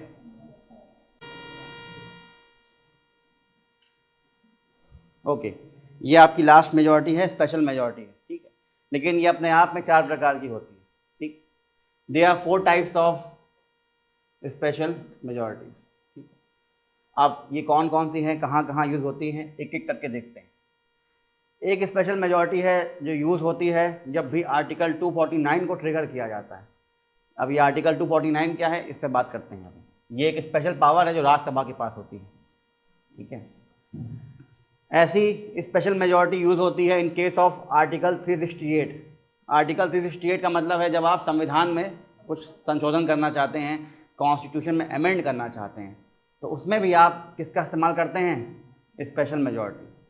एक वही है जो भी आपने देखा था, ये वाला जो केस है वो वही था जो मैंने बताया था आपको कि मान लीजिए लोकसभा राज्यसभा से एक बिल पास होता है, प्रेसिडेंट तक जाता है, और ये जो बिल है इसमें आप संविधान में कुछ चेंज करना चाहते हैं, कॉन्स्टिट्यूशन में कुछ इंसर्ट या डिलीट कर रहे हैं, तो उसको आप कैसे करेंगे? आर्टिकल 368 का इस्तेमाल करेंगे, मतलब स्पेशल मेजॉरिटी से करेंगे। और उसके बाद मैंने कहा था कि अगर ये बिल सिर्फ संविधान में चेंज करने के साथ साथ राज्यों की ताकत को भी कम ज़्यादा करता है, तो उस केस में आप इसको प्रेसिडेंट के पास भेजने से पहले विधानसभाओं के पास भेज देंगे, और ये विधानसभा देश में जितनी हैं उसमें से आधे से एक ज़्यादा विधानसभा को पास करना पड़ेगा। इसका मतलब स्टेट से भी हाँ या ना लेना पड़ेगा, इसे हम कहते हैं स्टेट रेटिफिकेशन। ये है तीसरा वाला special majority according to article 368, मतलब ये वाली जो ये हुआ, plus 50% state ratification by simple majority. तो यहाँ पे स्पेशल का इस्तेमाल होगा, और जब विधानसभाओं के पास बिल पहुँच जाएगा तो किसका इस्तेमाल होगा? सिंपल का। तो ये तीसरा वाला। चौथा वाला आर्टिकल 61 को जब ट्रिगर करेंगे तब यूज़ करेंगे। हाँ, महाभियोग होता है राष्ट्रपति का, इम्पीचमेंट ऑफ द प्रेसिडेंट, उसके लिए आर्टिकल 61 का इस्तेमाल करते हैं। उसमें जो मेजॉरिटी है उसको हम क्या कहते हैं? Special majority. तो ये है बेटा 4 अलग अलग केसेस जहाँ पे विशेष बहुमत का इस्तेमाल होता है। एक एक करके इनको देखते हैं। ठीक, पहला है आर्टिकल 249, इसको देखिए।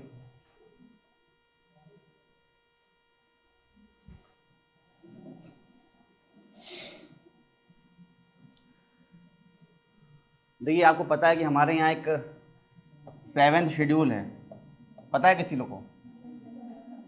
7वीं अनुसूची, इसमें शक्तियों को बांटा गया है। ठीक है, 3 प्रकार की लिस्ट बनाई गई हैं, सुना होगा। एक होती है यूनियन लिस्ट, केंद्र सूची, एक होती है स्टेट लिस्ट, राज्य सूची, और एक होती है कॉन्करेंट लिस्ट, समवर्ती सूची। ठीक है, ये 3 लिस्ट होती हैं। इसमें अलग अलग टॉपिक्स हैं। टॉपिक मतलब वो चीज़ें जिस पर नियम कानून बनाया जा सकता है। ठीक है, तो यूनियन लिस्ट में वो टॉपिक्स हैं जिस पे जो है सिर्फ और सिर्फ सेंट्रल गवर्नमेंट, केंद्र सरकार नियम कानून बना पाएगी। ऐसी स्टेट लिस्ट में वो टॉपिक्स हैं, वो सब्जेक्ट्स हैं जिस पे सिर्फ और सिर्फ राज्य सरकारें नियम कानून बना पाएंगी, स्टेट गवर्नमेंट। और कॉन्करेंट में वो टॉपिक्स हैं जिसमें दोनों मिलकर एक साथ रूल्स, रेगुलेशंस, पॉलिसीज, एक्ट बना सकती हैं। ठीक है,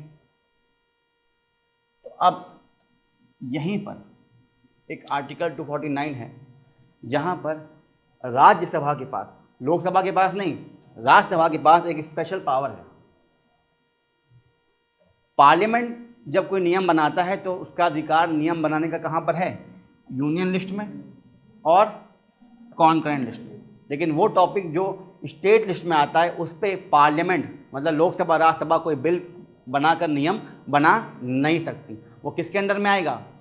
अलग अलग स्टेट गवर्नमेंट्स के अंडर में आएगा। लेकिन एक्सेप्शन है, यहाँ पर एक एक्सेप्शन है कि राज्यसभा के पास एक स्पेशल पावर है जिसका वो इस्तेमाल करके पार्लियामेंट को, मतलब अपने आप को भी और लोकसभा को भी और प्रेसिडेंट साहब को भी, मतलब पार्लियामेंट के 3 पार्ट हैं, लोकसभा, राज्यसभा और प्रेसिडेंट।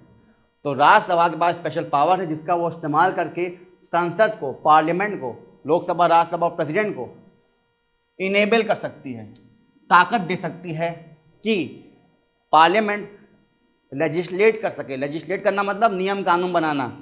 किस चीज़ पे? Legislate over any topic of the state list, मतलब वो लिस्ट जिस पे जनरली पार्लियामेंट, लोकसभा, राज्यसभा या सेंट्रल गवर्नमेंट नियम नहीं बना सकती। लेकिन एक स्पेशल प्रोविजन है आर्टिकल 249 का जिसमें राज्यसभा अगर अपने यहाँ एक प्रस्ताव पास कर दे, एक मोशन पास कर दे और उसके थ्रू ताकत दे दे पार्लियामेंट को कि आप स्टेट लिस्ट के किसी भी टॉपिक पे नियम बना सकते हैं, तो अब पार्लियामेंट भी नियम, पार्लियामेंट मतलब सेंट्रल गवर्नमेंट भी नियम बना पाएगा स्टेट गवर्नमेंट के टॉपिक पे। तो ये एक एक्सक्लूसिव और स्पेशल पावर है।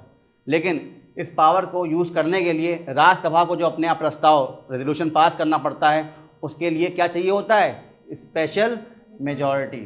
ठीक है, तो अब देखिए article 249 of the Constitution states that if Rajya Sabha pass a resolution with 2/3 majority of what? Present and voting, मतलब राज्यसभा में टोटल लोग कितने हैं मान लीजिए? 245।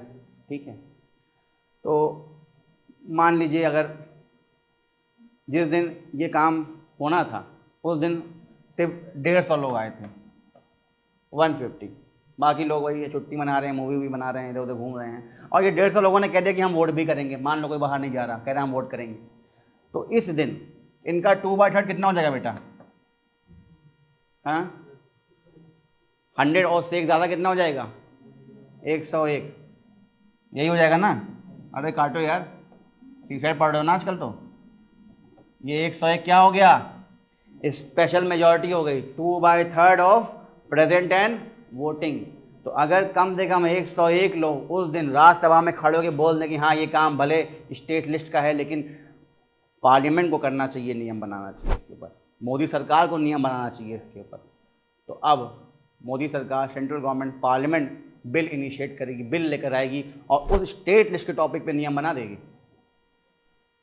तो देखिए आर्टिकल 249 कहता है कि अगर राज्यसभा अपने यहाँ एक प्रस्ताव पास करे, अपने हाउस में एक रेजोल्यूशन लेकर आए और उसको पास कर दे, कैसे? With 2/3 majority present and voting, और उसके अकॉर्डिंग राज्यसभा अपने यहाँ ये अनाउंस कर दे कि जो सेंट्रल गवर्नमेंट है, केंद्र सरकार है, it has to make laws about the matter which comes in the state list. यहाँ राज्यसभा बोल दे कि केंद्र सरकार को नियम बनाना चाहिए इस चीज़ पर, लेकिन ये किस में आती है?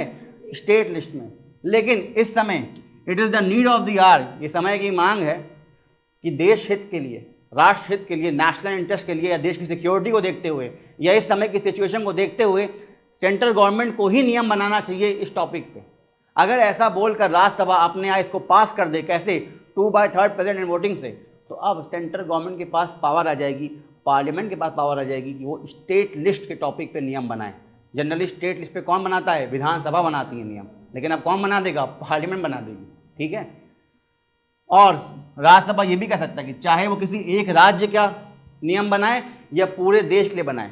स्टेट लिस्ट मतलब स्टेट गवर्नमेंट, जैसे यूपी गवर्नमेंट है, उसके पास विधानसभा है, विधान परिषद है, नियम जो बनाए जाते हैं योगी जी द्वारा विधानसभा में बैठ के, वो स्टेट लिस्ट के सब्जेक्ट से बनाए जाते हैं बेटा। ऐसी हर सीएम है अपने यहाँ स्टेट लिस्ट बनाता है। तो राज्यसभा ये पावर दे सकती है किसको? पार्लियामेंट को, सेंट्रल गवर्नमेंट को, कि आप चाहे तो किसी एक स्टेट के स्टेट लिस्ट पे बनाएं या सारे स्टेट्स के लिए आप कॉमन नियम बना दें। ठीक है।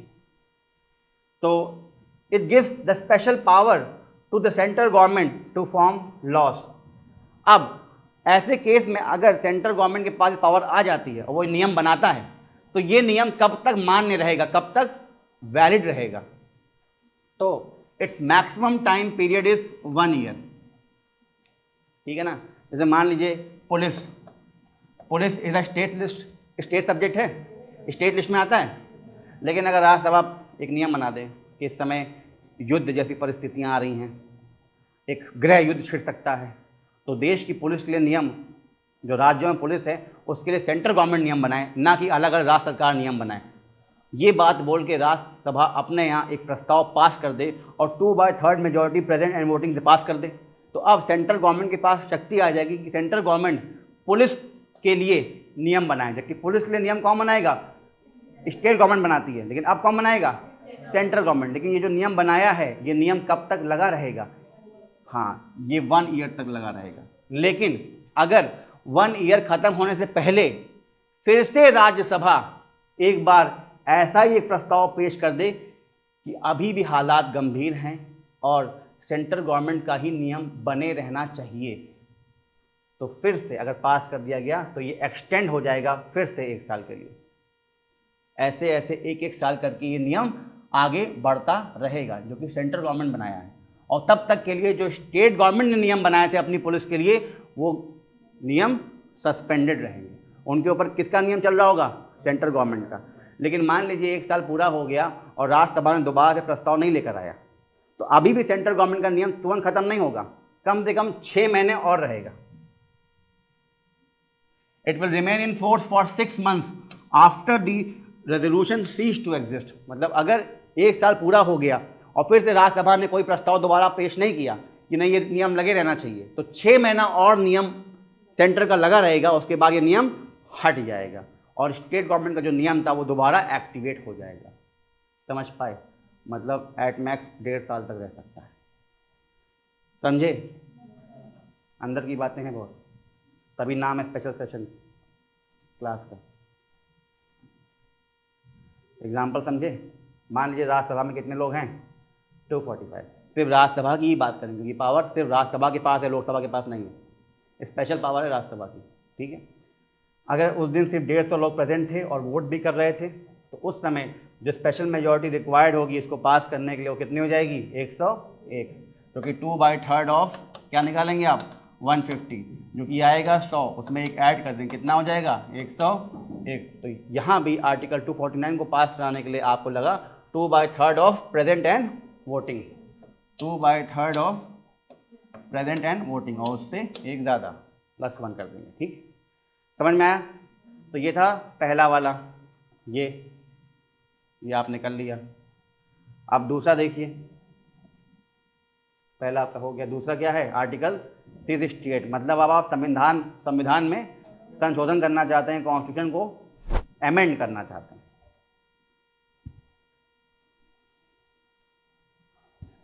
तो जनरली कॉन्स्टिट्यूशन का अमेंडमेंट करने के लिए 2 कट ऑफ क्लियर करना पड़ता है, 2 कट ऑफ। जैसे आपको भी प्रीलिम्स क्लियर करने के लिए 2 कट ऑफ क्लियर करना पड़ेगा, एक सी सेट का कट ऑफ और एक जीएस का कट ऑफ, तब जाके तुम्हारा प्रीलिम्स निकलेगा। अगर इनमें से कोई भी कट ऑफ मिस हो गया, चाहे जीएस का चाहे सी सेट का, तुम्हारा एग्ज़ाम खत्म हो जाएगा वहीं पे। तो वैसे ही संविधान में चेंज करने के लिए, कॉन्स्टिट्यूशन को अमेंड करने के लिए 2 कट ऑफ मीट करने पड़ते हैं। आइए देखते हैं कट ऑफ को। तो special majority which is mentioned in article 368, और आर्टिकल 368 बताता है एक्सक्लूसिवली किसके लिए, कॉन्स्टिट्यूशन को अमेंड करने का प्रोसीजर समझाता है, कैसे संविधान में आप चेंज करेंगे।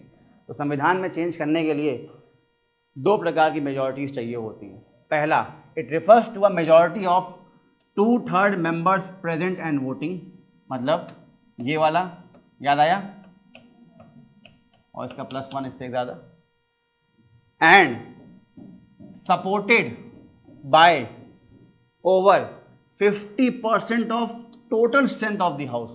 मतलब ये पहला कट ऑफ था। दूसरा कट ऑफ क्या है, सपोर्ट चाहिए इसके साथ में किसका, 50% ऑफ, मतलब हाफ ऑफ टोटल स्ट्रेंथ, और उससे भी एक ज़्यादा। समझ पाए इस चीज़ को? हाँ, ये 2 कट ऑफ है, पहला कट ऑफ, दूसरा कट ऑफ। अगर ये दोनों कट ऑफ हो गए तभी आप संविधान में संशोधन कर पाएंगे, कॉन्स्टिट्यूशन में कुछ भी इंसर्ट या डिलीट कर पाएंगे। इसको टफ रखा गया। आपने सुना होगा, देखा होगा कि constitution is partly flexible partly rigid. संविधान में चेंज करना बहुत आसान नहीं है, कुछ केस में बहुत आसान है, कुछ केस में बहुत आसान है। जैसे कि आर्टिकल 2 या 3 का इस्तेमाल करना हो, आपको कोई नया राज्य बनाना हो, राज्य का नेम चेंज करना हो, राज्य की बाउंड्रीज चेंज करना हो, इसमें भी आपको संविधान में चेंज करना पड़ता है, लेकिन ये काम से सिंपल मेजॉरिटी से हो जाता है। लेकिन उसके अलावा अगर आप आर्टिकल 368 का इस्तेमाल करते हैं तो उस केस में 2 कट ऑफ क्लियर करना पड़ता है। और अगर आप फेडरल स्ट्रक्चर चेंज करते हैं, फेडरल स्ट्रक्चर मतलब वही सेंटर स्टेट रिलेशंस, तो अब 3 कट ऑफ हो जाते हैं, 1 2, तीसरा मतलब आपको स्टेट्स भेजना पड़ेगा, विधानसभा भेजना पड़ेगा, वहाँ पर सिंपल मेजॉरिटी से कराना पड़ेगा। वो भी कितनी विधानसभाओं में, देश में जितनी विधानसभा हैं उसका आधे से ज़्यादा। मतलब जब जीएसटी पास हुआ था बेटा 17 सभाओं से पास, 18 सभाओं से पास कराया गया था। एक लोकसभा से पास हुआ था, राज्यसभा से पास हुआ था, और उसके साथ साथ देश की 16 विधानसभाओं से भी पास हुआ था। 16 + 17 + 18, 18 सभाओं से पास कराना पड़ा, तब जाके जीएसटी पास हो पाया था। खैर, अभी आप इसको देख रहे हैं, 2 कट ऑफ की आवश्यकता होती है संविधान में कुछ भी चेंज करने के लिए। आप एग्जाम्पल समझते हैं कि कट ऑफ कैसे मीट आउट कर सकते हैं। आइए एग्जाम्पल देखते हैं। फॉर एग्जाम्पल, मान लीजिए संविधान में आज कुछ बदलाव करने हैं, चेंज करना है, कुछ इंसर्ट करना है और डिलीट करना है। ठीक है, ध्यान समझना इसको, अगर समझ लोगे तो क्लियर हो जाएगा हमेशा के लिए, नहीं समझोगे तो फिर रट लेना, क्या दिक्कत है। फॉर एग्जाम्पल, अगर कॉन्स्टिट्यूशन अमेंडमेंट बिल पास करना है और मान लीजिए बिल इनिशिएट हुआ है राज्यसभा में, संविधान को चेंज करने का बिल किसी भी हाउस में लाया जा सकता है। सिंपल बिल किसी भी हाउस में, ऑर्डिनरी बिल किसी भी हाउस में लाया जा सकता है, कॉन्स्टिट्यूशनल बिल किसी भी हाउस में लाया जा सकता है, मनी बिल सिर्फ और सिर्फ लोकसभा में लाया जाता है। अभी इतना जानो, बाकी बाद में बताऊंगा। तो मान लीजिए राज्यसभा में इनिशिएट किया गया एक बिल संविधान में चेंज करने के लिए, तो अब राज्यसभा से इसको पास करने में कितना चाहिए होगा। मैंने कहा कि 2 कट ऑफ चाहिए। तो अभी आप एक चीज़ जानते हैं कि राज्यसभा की टोटल स्ट्रेंथ कितनी है, 545 है, और उसके साथ साथ आपको क्या चाहिए होगा कि जितने लोग उस दिन आए थे उनका 2/3 ऑफ प्रेजेंट एंड वोटिंग, और उसके साथ साथ in addition to getting support of 123 members. ये 123 का मतलब क्या होता है, हाफ। देखिए 50% of total strength of Rajya Sabha. Rajya Sabha की टोटल स्ट्रेंथ कितनी होती है, स्ट्रेंथ मतलब सीट्स कितनी है, 245, उसका 50% मतलब हाफ ऑफ 245, और ये जो भी आएगा इसमें क्या कर देंगे आप, +1। बेटा करिए इसको, 123 के आसपास आ जाएगा। ठीक है ना, तो ये 123 क्या हो गया, ये हो गया पहला कट ऑफ। ये कट ऑफ क्या है कि राज्यसभा की जो टोटल स्ट्रेंथ है उसका आधे से एक ज़्यादा चाहिए एटलीस्ट। पहला कट ऑफ कितना हो गया, 123। दूसरा कट ऑफ क्या हो जाएगा, 2/3 वाला। कि जितने लोग उस दिन आए हैं और वोट भी डालेंगे, मतलब PNV, प्रेजेंट एंड वोटिंग, उनका 2/3 से एक ज़्यादा। मतलब एज्यूम डैट उस दिन जिस दिन ये बिल पास करना होगा, उस दिन प्रेजेंट एंड वोटिंग मेंबर्स, वो लोग जो आए थे और वोट भी करेंगे, कहाँ पर? राज्यसभा में। वो कितने हैं? 150 हैं, मान लीजिए 150। तो अब इसका मतलब क्या हो गया बेटा? 2/3 ऑफ 150, और इसमें आप क्या कर देंगे? +1। कितना हो जाएगा बेटा? ये 100 आएगा, और +1 मतलब 101। मतलब 2 कट ऑफ आ गए हैं, 2 कट ऑफ आ चुके हैं। पहला कट ऑफ क्या है? 123। दूसरा कट ऑफ क्या है? 101। लोग उस दिन कितने आए वोट करने के लिए? 150। हैं कितने? 245। मेरे एग्जाम्पल में मैंने बताया कि उस दिन सिर्फ 150 लोग ही आए हैं, बाकी लोग छुट्टी मना रहे हैं, और ये 150 लोग वोट भी कर रहे हैं।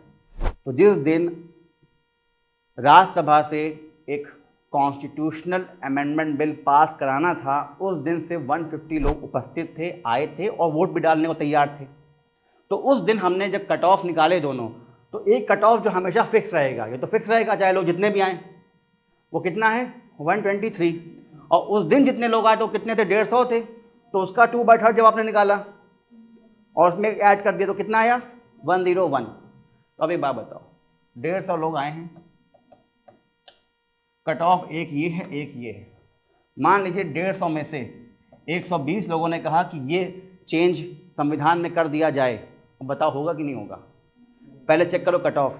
एक कट ऑफ तो क्लियर कर दिया आपने, बिकॉज 120 इज ग्रेटर देन 101। 120 बड़ा है 101 से, मतलब एक कट ऑफ तुमने क्लियर कर लिया। लेकिन 120 इज लेस देन 123, ये कट ऑफ मिस हो।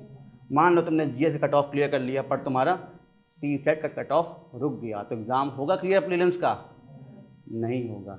यही 2 कट ऑफ हैं। अगर मान लो 150 में से 130 लोगों ने कह दिया कि हाँ पास कर दिया जाए, अब 130 101 से भी बड़ा है और 130 123 से भी बड़ा है ना, दोनों कट ऑफ क्लियर हो गए।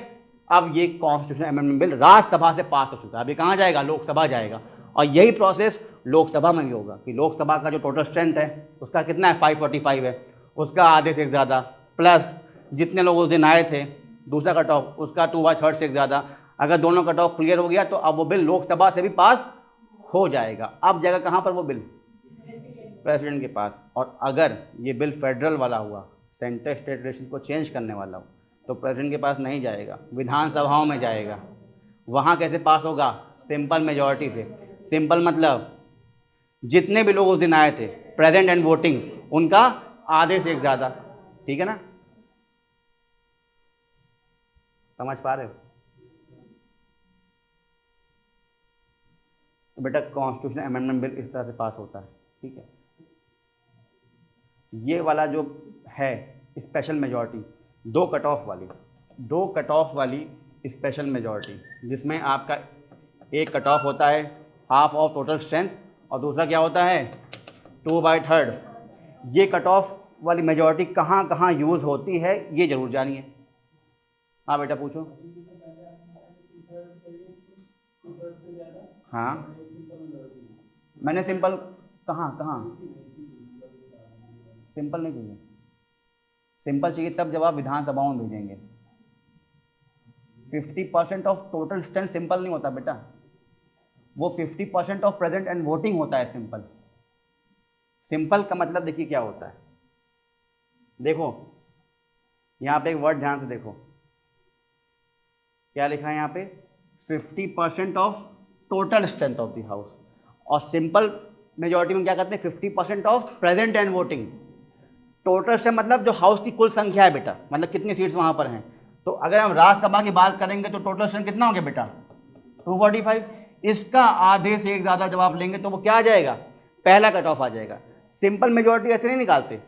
सिंपल मेजॉरिटी मतलब जितने लोग उस दिन प्रेजेंट हैं, हाँ हो सकता है उस दिन सारे लोग प्रेजेंट हों तो बाय डिफॉल्ट ये हो जाएगा। लेकिन अगर उस दिन मान लो 200 लोग आए हों तो तुम 250 से मल्टीप्लाई नहीं करोगे, किससे मल्टीप्लाई करोगे? 200 से मल्टीप्लाई करोगे। प्रेजेंट एंड वोटिंग निकालते हैं। हाँ present and voting can be equal to total strength अगर सब लोग उस दिन आ गए हों, जो कि रियरली होता है। दोनों कट ऑफ एक साथ यूज होते हैं बेटा। कहीं मैंने कहा ना कि 150 अगर लोग आए हैं और 120 ने हाँ बोल दिया, अब चेक करेंगे क्या दोनों कट ऑफ क्लियर हुआ है कि नहीं। पहला दूसरे का मतलब नहीं है, आप किसी को नंबर 1 बोलो किसी को नंबर 2 बोलो, दोनों क्लियर होना चाहिए। अगर दोनों क्लियर हो गया है तभी वो बिल पास होगा। ऐसा नहीं कि एक क्लियर हो गया हो और एक ना हो पाया हो तो बिल हो जाएगा, ऐसा कुछ नहीं होगा। तो हाँ, नहीं थे, नहीं हमें नहीं करना ना, उस दिन टोटल प्रेजेंट हो या ना हो, हमें टोटल स्ट्रेंथ तब भी लेना पड़ेगा।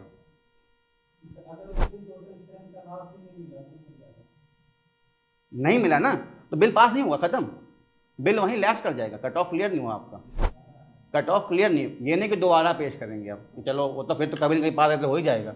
ये तो है ना कि हर दिन कहीं आज नहीं हुआ चलो कल आना, आज नहीं हुआ चलो कल आना, ऐसे नहीं है। आज के दिन अनाउंसमेंट हो चुका है बेटा, जब ये बिल पेश होता है ना तो इससे पहले एक नोटिस दे दी जाती है कि ऐसा बिल पेश होना है। सरप्राइज टेस्ट नहीं होता कि सुनो सुनो आज ये बिल पेश होगा।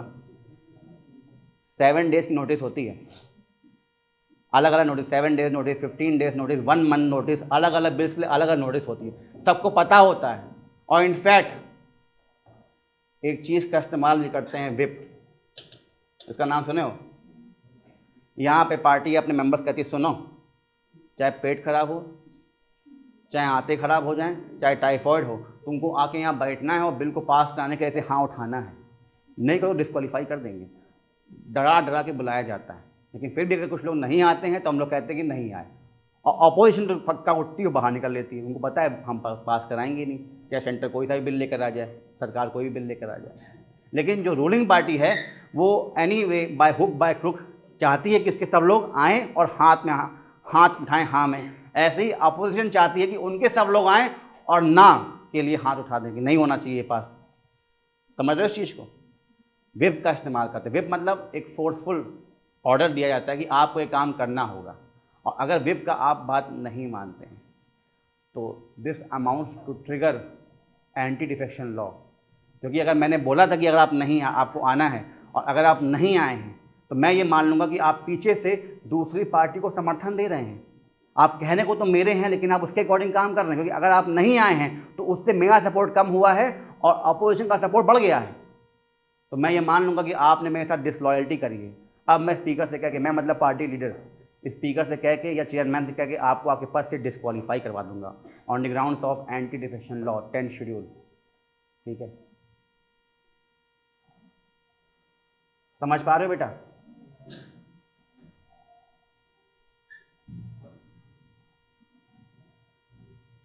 तो इसका इस्तेमाल कहाँ कहाँ होता है? ये 2 कट ऑफ वाली मेजॉरिटी जो आपकी है, देख लीजिए इसको, cases where this type of special majority is use. पहला, तो जब भी कोई संवैधानिक संशोधन पास करना हो, कॉन्स्टिट्यूशन में चेंज करना हो, वो भी ऐसा चेंज जिससे फेडरलिज्म इफेक्ट ना हो। फेडरलिज्म मतलब सेंटर स्टेट रिलेशंस इफेक्ट ना हो, क्योंकि अगर इफेक्ट होंगे तो फिर राज्यों से भी पूछना पड़ेगा, फिर 3 कट ऑफ हो जाएगा, 2 ये और एक तीसरा सिंपल वाला जो राज्यों के पास जाएगा, विधानसभाओं से पास करना पड़ेगा। ठीक है, और यही मेजॉरिटी 2 कट ऑफ वाली 2/3 present in voting and half of total strength, ये होती है इस्तेमाल यहाँ पर जब सुप्रीम कोर्ट या हाई कोर्ट के जज को हटाया जाए उनके पद से, या CAG controller and auditor general of India इनको हटाया जाए, या मुख्य चुनाव आयुक्त चीफ इलेक्शन कमिश्नर उनको पद से हटाना हो, तब भी उसके लिए लोकसभा राज्यसभा से एक बिल पास कराना होगा और उसको इन दोनों कट ऑफ से बेटा पास करवाना होगा। या देश में राष्ट्रीय आपातकाल नेशनल इमरजेंसी लगाना हो तो उसके लिए भी परमिशन लेने के लिए एक रेजोल्यूशन पास करना पड़ेगा और दोनों हाउसेस से दोनों कट ऑफ के साथ पास कराना होगा। लेकिन अगर प्रेसिडेंट रूल लगाना है, फाइनेंशियल इमरजेंसी है, तो वो सिंपल मेजॉरिटी से होगा। नेशनल इमरजेंसी सबसे बड़ी बात हो जाती है, क्रिटिकल है, सीरियस है। मैंने कहा जितनी सीरियस चीज़ होगी उतना टफ मेजॉरिटी इस्तेमाल होगा, उतनी कठिन मेजॉरिटी। तो सबसे कठिन कौन सी है? स्पेशल वाली, जिसमें 2 कट ऑफ का इस्तेमाल होता है। समझ में आ रहा? आर्टिकल 249 वाला एक ही कट ऑफ है, 2/3 प्रेजेंट इन वोटिंग, उसमें हाफ ऑफ टोटल स्ट्रेंथ नहीं लेते, 2 कट ऑफ का इस्तेमाल नहीं होता। लेकिन संविधान में चेंज करने वाला जो है उसमें 2 कट ऑफ का इस्तेमाल होता है, plus supreme court high court के जज को हटाना हो 2 कट ऑफ का इस्तेमाल होगा, CAG CEC हटाना हो 2 कट ऑफ का इस्तेमाल होगा, नेशनल इमरजेंसी लगाना हो 2 कट ऑफ का इस्तेमाल होगा। और इसके साथ एक और इम्पॉर्टेंट चीज़ देखिए, आपने नाम सुना होगा बाईकैमरलिज्म, सुना है? द्विसदनीयता, 2 सदन का होना, सुना है? बाईकैमरलिज्म, ठीक है ना, बाईकैमरलिज्म, 2 हाउसेस का होना। तो बाइकैमरलिज्म जो है वो मैंडेटरी है सेंटर पे, लेकिन स्टेट्स पे नहीं है। मतलब सेंटर पे 2 हाउस होना चाहिए, लेकिन स्टेट्स में 1 हाउस से भी काम चल सकता है। मतलब सेंटर पे तो लोकसभा और राज्यसभा होना चाहिए, लेकिन राज्यों में सिर्फ विधानसभा से भी काम चल सकता है। अगर राज्य बहुत बड़ा है, काम ज़्यादा है, तो एक और हाउस मतलब विधान परिषद, लेजिस्लेटिव काउंसिल को बनाया जा सकता है, क्रिएट किया जा सकता है। जैसे हमारे यहाँ हर राज्य में नहीं है, ऐसे 6 राज्य हैं जहाँ पर MLCs भी होते हैं, मेंबर ऑफ लेजिस्लेटिव काउंसिल होते हैं, ठीक है। तो एक होती है लेजिस्लेटिव असेंबली विधानसभा और एक लेजिस्लेटिव काउंसिल विधान परिषद। लेकिन ज़रूरी नहीं कि हर जगह विधान परिषद हो, लेकिन अगर किसी राज्य को जहाँ पे सिर्फ विधानसभा हो उसको अपने यहाँ विधान परिषद बनवाना हो तो कैसे बनवाएगी, या अगर विधान परिषद हो और उसको हटाना हो, एबॉलिश करना हो, तो कैसे हटाएगी, उसके लिए देखिए। मान लीजिए कोई राज्य है जहाँ पे विधानसभा तो है पर विधान परिषद नहीं है, और सरकार को लगता है कि काम बढ़ता चला जा रहा है, प्रदेश की जनता बढ़ रही है, जनसंख्या बढ़ रही है, हमें और लोगों की आवश्यकता है जो गवर्नेंस में हेल्प कर सकें, डिसीजन में हेल्प कर सकें, हमें एक और हाउस की आवश्यकता है। तो इस केस में लेजिस्लेटिव काउंसिल को बनाने के लिए एक प्रस्ताव पास करेगी उस राज्य की लेजिस्लेटिव असेंबली। मतलब वहाँ की विधानसभा जो है वहाँ के लिए एक विधान परिषद बनवाने के लिए एक प्रस्ताव लेकर आएगी और उसको पास करने के लिए एक मेजॉरिटी का इस्तेमाल करेगी। वो मेजॉरिटी भी ये 2 कट ऑफ वाली होगी। क्रिएशन ऑफ लेजिस्लेटिव काउंसिल, इसके लिए जो स्टेट लेजिस्लेचर है, विधानसभा है, वो अपने यहाँ एक प्रस्ताव, एक रेजोल्यूशन लेकर आएगी कि हमें अपने लिए क्या बनवाना है, विधान परिषद, सभा तो है ही, ठीक है ना। तो उसके लिए स्पेशल मेजॉरिटी से पास करेगी इसको। कौन सी स्पेशल मेजॉरिटी? वही 2 कट ऑफ वाली, कि उस विधानसभा का जो टोटल स्ट्रेंथ है उसका हाफ से ज़्यादा और प्लस जितने लोग उस दिन आए थे 2/3 और प्रेजेंट वोटिंग, दोनों कट ऑफ जब क्लियर हो जाएगा तो ये प्रस्ताव पास मान लिया जाएगा कि उस राज्य ने अपने यहाँ ये मोशन पास कर दिया है कि उसको एक क्या चाहिए, विधान परिषद। लेकिन बनेगा नहीं विधान परिषद। अब ये मोशन कहाँ जाएगा? सेंटर के पास। अब सेंटर के हाथ में। अब सेंटर चाहे तो अपनी मंजूरी दे सकता है, मतलब लोकसभा राज्यसभा यहाँ ठीक है इनके लिए बनवा दिया जाए, या मना कर सकता कि नहीं आवश्यकता नहीं है, ज़रूरत नहीं, ठीक है। दूसरा case, abolition of legislative council. मान लीजिए यूपी में योगी जी को लगता है कि जो विधान परिषद है फालतू बन गया है, पैसा वेस्ट हो रहा है, लोग MLC बन के पैसा उड़ा रहे हैं, कोई मतलब है नहीं, MLA से भी काम चल सकता है, विधानसभा से काम चलाया जा सकता है, ज़रूरत नहीं है, there is no need of Vidhan Parishad.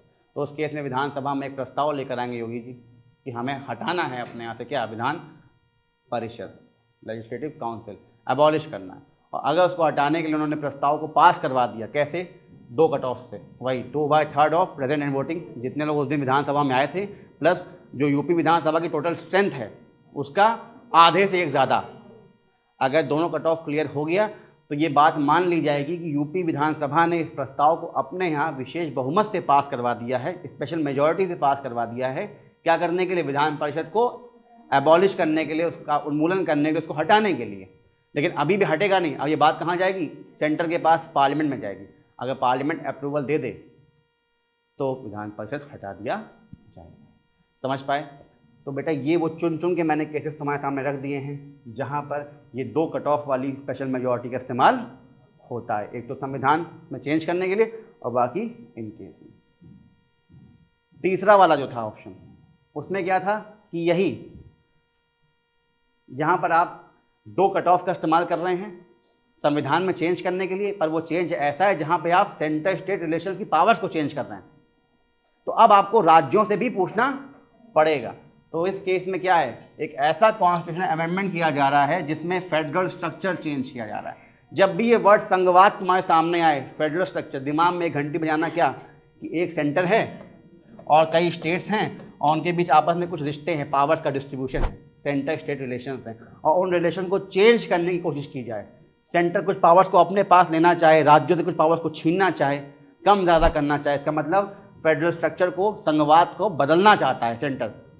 तो उसके लिए इसको संविधान में चेंज करना पड़ेगा। लेकिन ऐसा चेंज जिससे फेडरल स्ट्रक्चर चेंज हो रहा हो, उसको पास कराने के लिए सिर्फ लोकसभा राज्यसभा की आवश्यकता नहीं है, विधानसभाओं की भी नीड पड़ती है। इसे हम कहते हैं रैटिफिकेशन बाय द स्टेट्स। इसका एग्जाम्पल था एक जीएसटी बिल जो लोकसभा राज्यसभा से तो पास हुआ ही, वही 2 कट ऑफ क्लियर हुआ, लोकसभा से भी 2 कट ऑफ क्लियर और राज्यसभा से भी, फिर वो गया विधानसभाओं के पास, वहाँ पे सिंपल मेजॉरिटी से पास करवाया गया। 16 सभाओं ने उस समय पास किया था, एग्जैक्ट टको टाक 16, एक भी कम करता जीएसटी बिल वहीं फेल हो जाता, पास नहीं हो पाता बेटा। ठीक। चौथा और आखिरी आर्टिकल 61 के अंदर जो लिखा है स्पेशल मेजॉरिटी, ये स्पेशल मेजॉरिटी सबसे टफेस्ट है, इससे बड़ी मेजॉरिटी कोई नहीं है और इसका इस्तेमाल सिर्फ और सिर्फ एक जगह इस्तेमाल किया जाता है, तभी 61 को बोला जाता है इम्पीचमेंट वाली मेजॉरिटी। इसीलिए मैं कहता हूँ कि इम्पीचमेंट का नाम सिर्फ एक जगह यूज़ करना चाहिए, कहाँ? कई बार कुछ आर्टिकल्स में और कुछ कम पढ़े लिखे लोग ऐसा लिख देते हैं इम्पीचमेंट ऑफ सुप्रीम कोर्ट जज, हाई कोर्ट जज। नहीं लिखना चाहिए। रीज़न क्या है कि इम्पीचमेंट वाली मेजॉरिटी अलग होती है और सुप्रीम कोर्ट हाई कोर्ट जज को हटाने वाली मेजॉरिटी अलग होती है। तो जब मेजॉरिटी अलग अलग है, आंकड़े अलग अलग हैं, कट ऑफ अलग अलग है, तो नाम तुम कैसे एक दे सकते हो? लेकिन जिनको पता ही नहीं कि वो लगता है नहीं एक ही मेजॉरिटी हटती है, सब स्पेशली तो है, तो क्या बोल देते हैं इम्पीचमेंट इम्पीचमेंट। लेकिन अब आप लोग जान चुके हैं इम्पीचमेंट का इस्तेमाल सिर्फ कहाँ करेंगे? हाँ, तो कौन सा इम्पीचमेंट, जो इम्पीचमेंट होता है उसमें कौन सी कट ऑफ यूज़ होती है, इसको चेक कर लीजिए। ये कट ऑफ का मतलब होता है 2/3। कट ऑफ सिर्फ एक ही है लेकिन बहुत बड़ी है, 2/3 ऑफ टोटल स्ट्रेंथ। जनरली क्या होता है 2/3 ऑफ प्रेजेंट एंड वोटिंग होता है, लेकिन यहाँ क्या है 2/3 ऑफ टोटल स्ट्रेंथ, मतलब 66.6% ऑफ टोटल स्ट्रेंथ। ये बहुत बड़ी मेजॉरिटी है। अगर हम ये बात करते हैं, मान लीजिए प्रेसिडेंट साहब को हटाना है, तो लोकसभा और राज्यसभा से एक बिल पास करना पड़ेगा जिसको 2/3 of total strength of Lok Sabha and 2/3 of total strength of Rajya Sabha दोनों से पास करना पड़ेगा, तब जाके प्रेसिडेंट साहब हट पाएंगे। फॉर एग्जांपल, लोकसभा में टोटल स्ट्रेंथ अगर 545 है तो उसके अकॉर्डिंग 2/3 आप जब करेंगे 545 का तो आंकड़ा आएगा 364। और जब आप राज्यसभा का टोटल स्ट्रेंथ निकालेंगे 2/3 ऑफ टोटल स्ट्रेंथ मतलब 2/3 ऑफ 245। किस केस में? राज्यसभा केस में। लोकसभा के केस में 2/3 ऑफ 545। तो ये आंकड़ा आता है 545 वाला कितना? 364। और ये आंकड़ा 2/3 ऑफ 245 ये कितना आता है? 164। मतलब प्रेसिडेंट साहब को हटाने के लिए लोकसभा में से 364 एमपीज़ की हाँ चाहिए और राज्यसभा में से 164 एमपीज़ की हाँ चाहिए, तभी हटा पाएंगे। ये बहुत बड़ी मेजॉरिटी है। इतना बड़ा आंकड़ा, इतना बड़ा नंबर कहीं इस्तेमाल नहीं होता है, कहीं भी नहीं। ये सिर्फ और सिर्फ एक ही केस में इस्तेमाल होता है, आर्टिकल 61, जो कि क्या कहता है? Impeachment of president.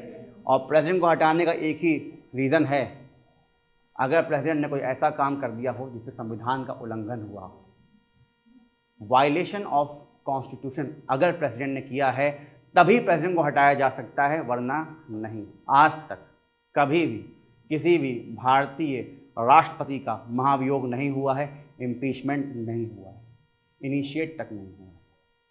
समझ पा रहे हो? ये मेजॉरिटी का इस्तेमाल सिर्फ और सिर्फ कहाँ होता है? In the impeachment of president of India, nowhere else. तो ये मेजॉरिटी अपने आप में स्पेशल की भी स्पेशल है, सुपर स्पेशल मेजॉरिटी है, सिर्फ एक जगह इस्तेमाल होती है। इसीलिए इस प्रोसेस का नाम है रिमूवल, नहीं impeachment. High court supreme court के जज को भी हटाया जाता है, उसमें भी स्पेशल मेजॉरिटी का इस्तेमाल होता है, लेकिन वो स्पेशल मेजॉरिटी 2 कट ऑफ वाली होती है, जिसमें 2/3 होता है, लेकिन टोटल स्ट्रेंथ का नहीं, प्रेजेंट एंड वोटिंग का, और हाफ ऑफ टोटल स्ट्रेंथ होता है। लेकिन यहाँ पर 2/3 ऑफ टोटल स्ट्रेंथ हो जाता है। ये बहुत बड़ा आंकड़ा है। इसीलिए दोनों लोग को हटाने में, चाहे प्रेसिडेंट हो चाहे सुप्रीम कोर्ट के जज सीजेआई या हाई कोर्ट के जज सीजेएच हों, उनको हटाने में मेजॉरिटी अलग अलग हैं। इसलिए नाम कैसे तुम एक दे सकते हो? एक का नाम सिर्फ हटाना है, रिमूवल, एक का नाम इम्पीचमेंट है, महाभियोग। ये नेम्स को कभी भी इंटरचेंज करके यूज़ मत करिएगा। कई बार आर्टिकल्स में, इनफैक्ट इंडियन एक्सप्रेस में कुछ ऑथर्स हैं लिख देते हैं इम्पीचमेंट ऑफ सुप्रीम कोर्ट जज। ये वर्ड सही नहीं है, आप जानिए, नहीं यूज़ कर सकते। समझ में आया? इसी के साथ आपने ये चारों स्पेशल मेजॉरिटीज़ पढ़ ली। 4 प्रकार की स्पेशल मेजॉरिटीज़ होती थी, याद आया? कौन सी 4? अरे 4 स्पेशल मेजॉरिटीज़। 249 वाली, जहाँ राज्यसभा के पास पावर आ जाती है। ये वाला संविधान में चेंज करना, ये वाला संविधान में चेंज करना है पर फेडरल स्ट्रक्चर चेंज हो रहा है। ये वाला हटाना है प्रेसिडेंट साहब को, इम्पीचमेंट महाभियोग। इसी के साथ तुमने फटाफट ये चारों मेजॉरिटी और इनका इस्तेमाल, प्रयोग, कैलकुलेशन, फॉर्मूला सब देख लिया, समझ गए? ये PDF मैं आप लोगों के साथ शेयर कर दूंगा। That's all for today. ये सेशन ख़त्म होता है। आई होप समझ में आ गया होगा। आया समझ में?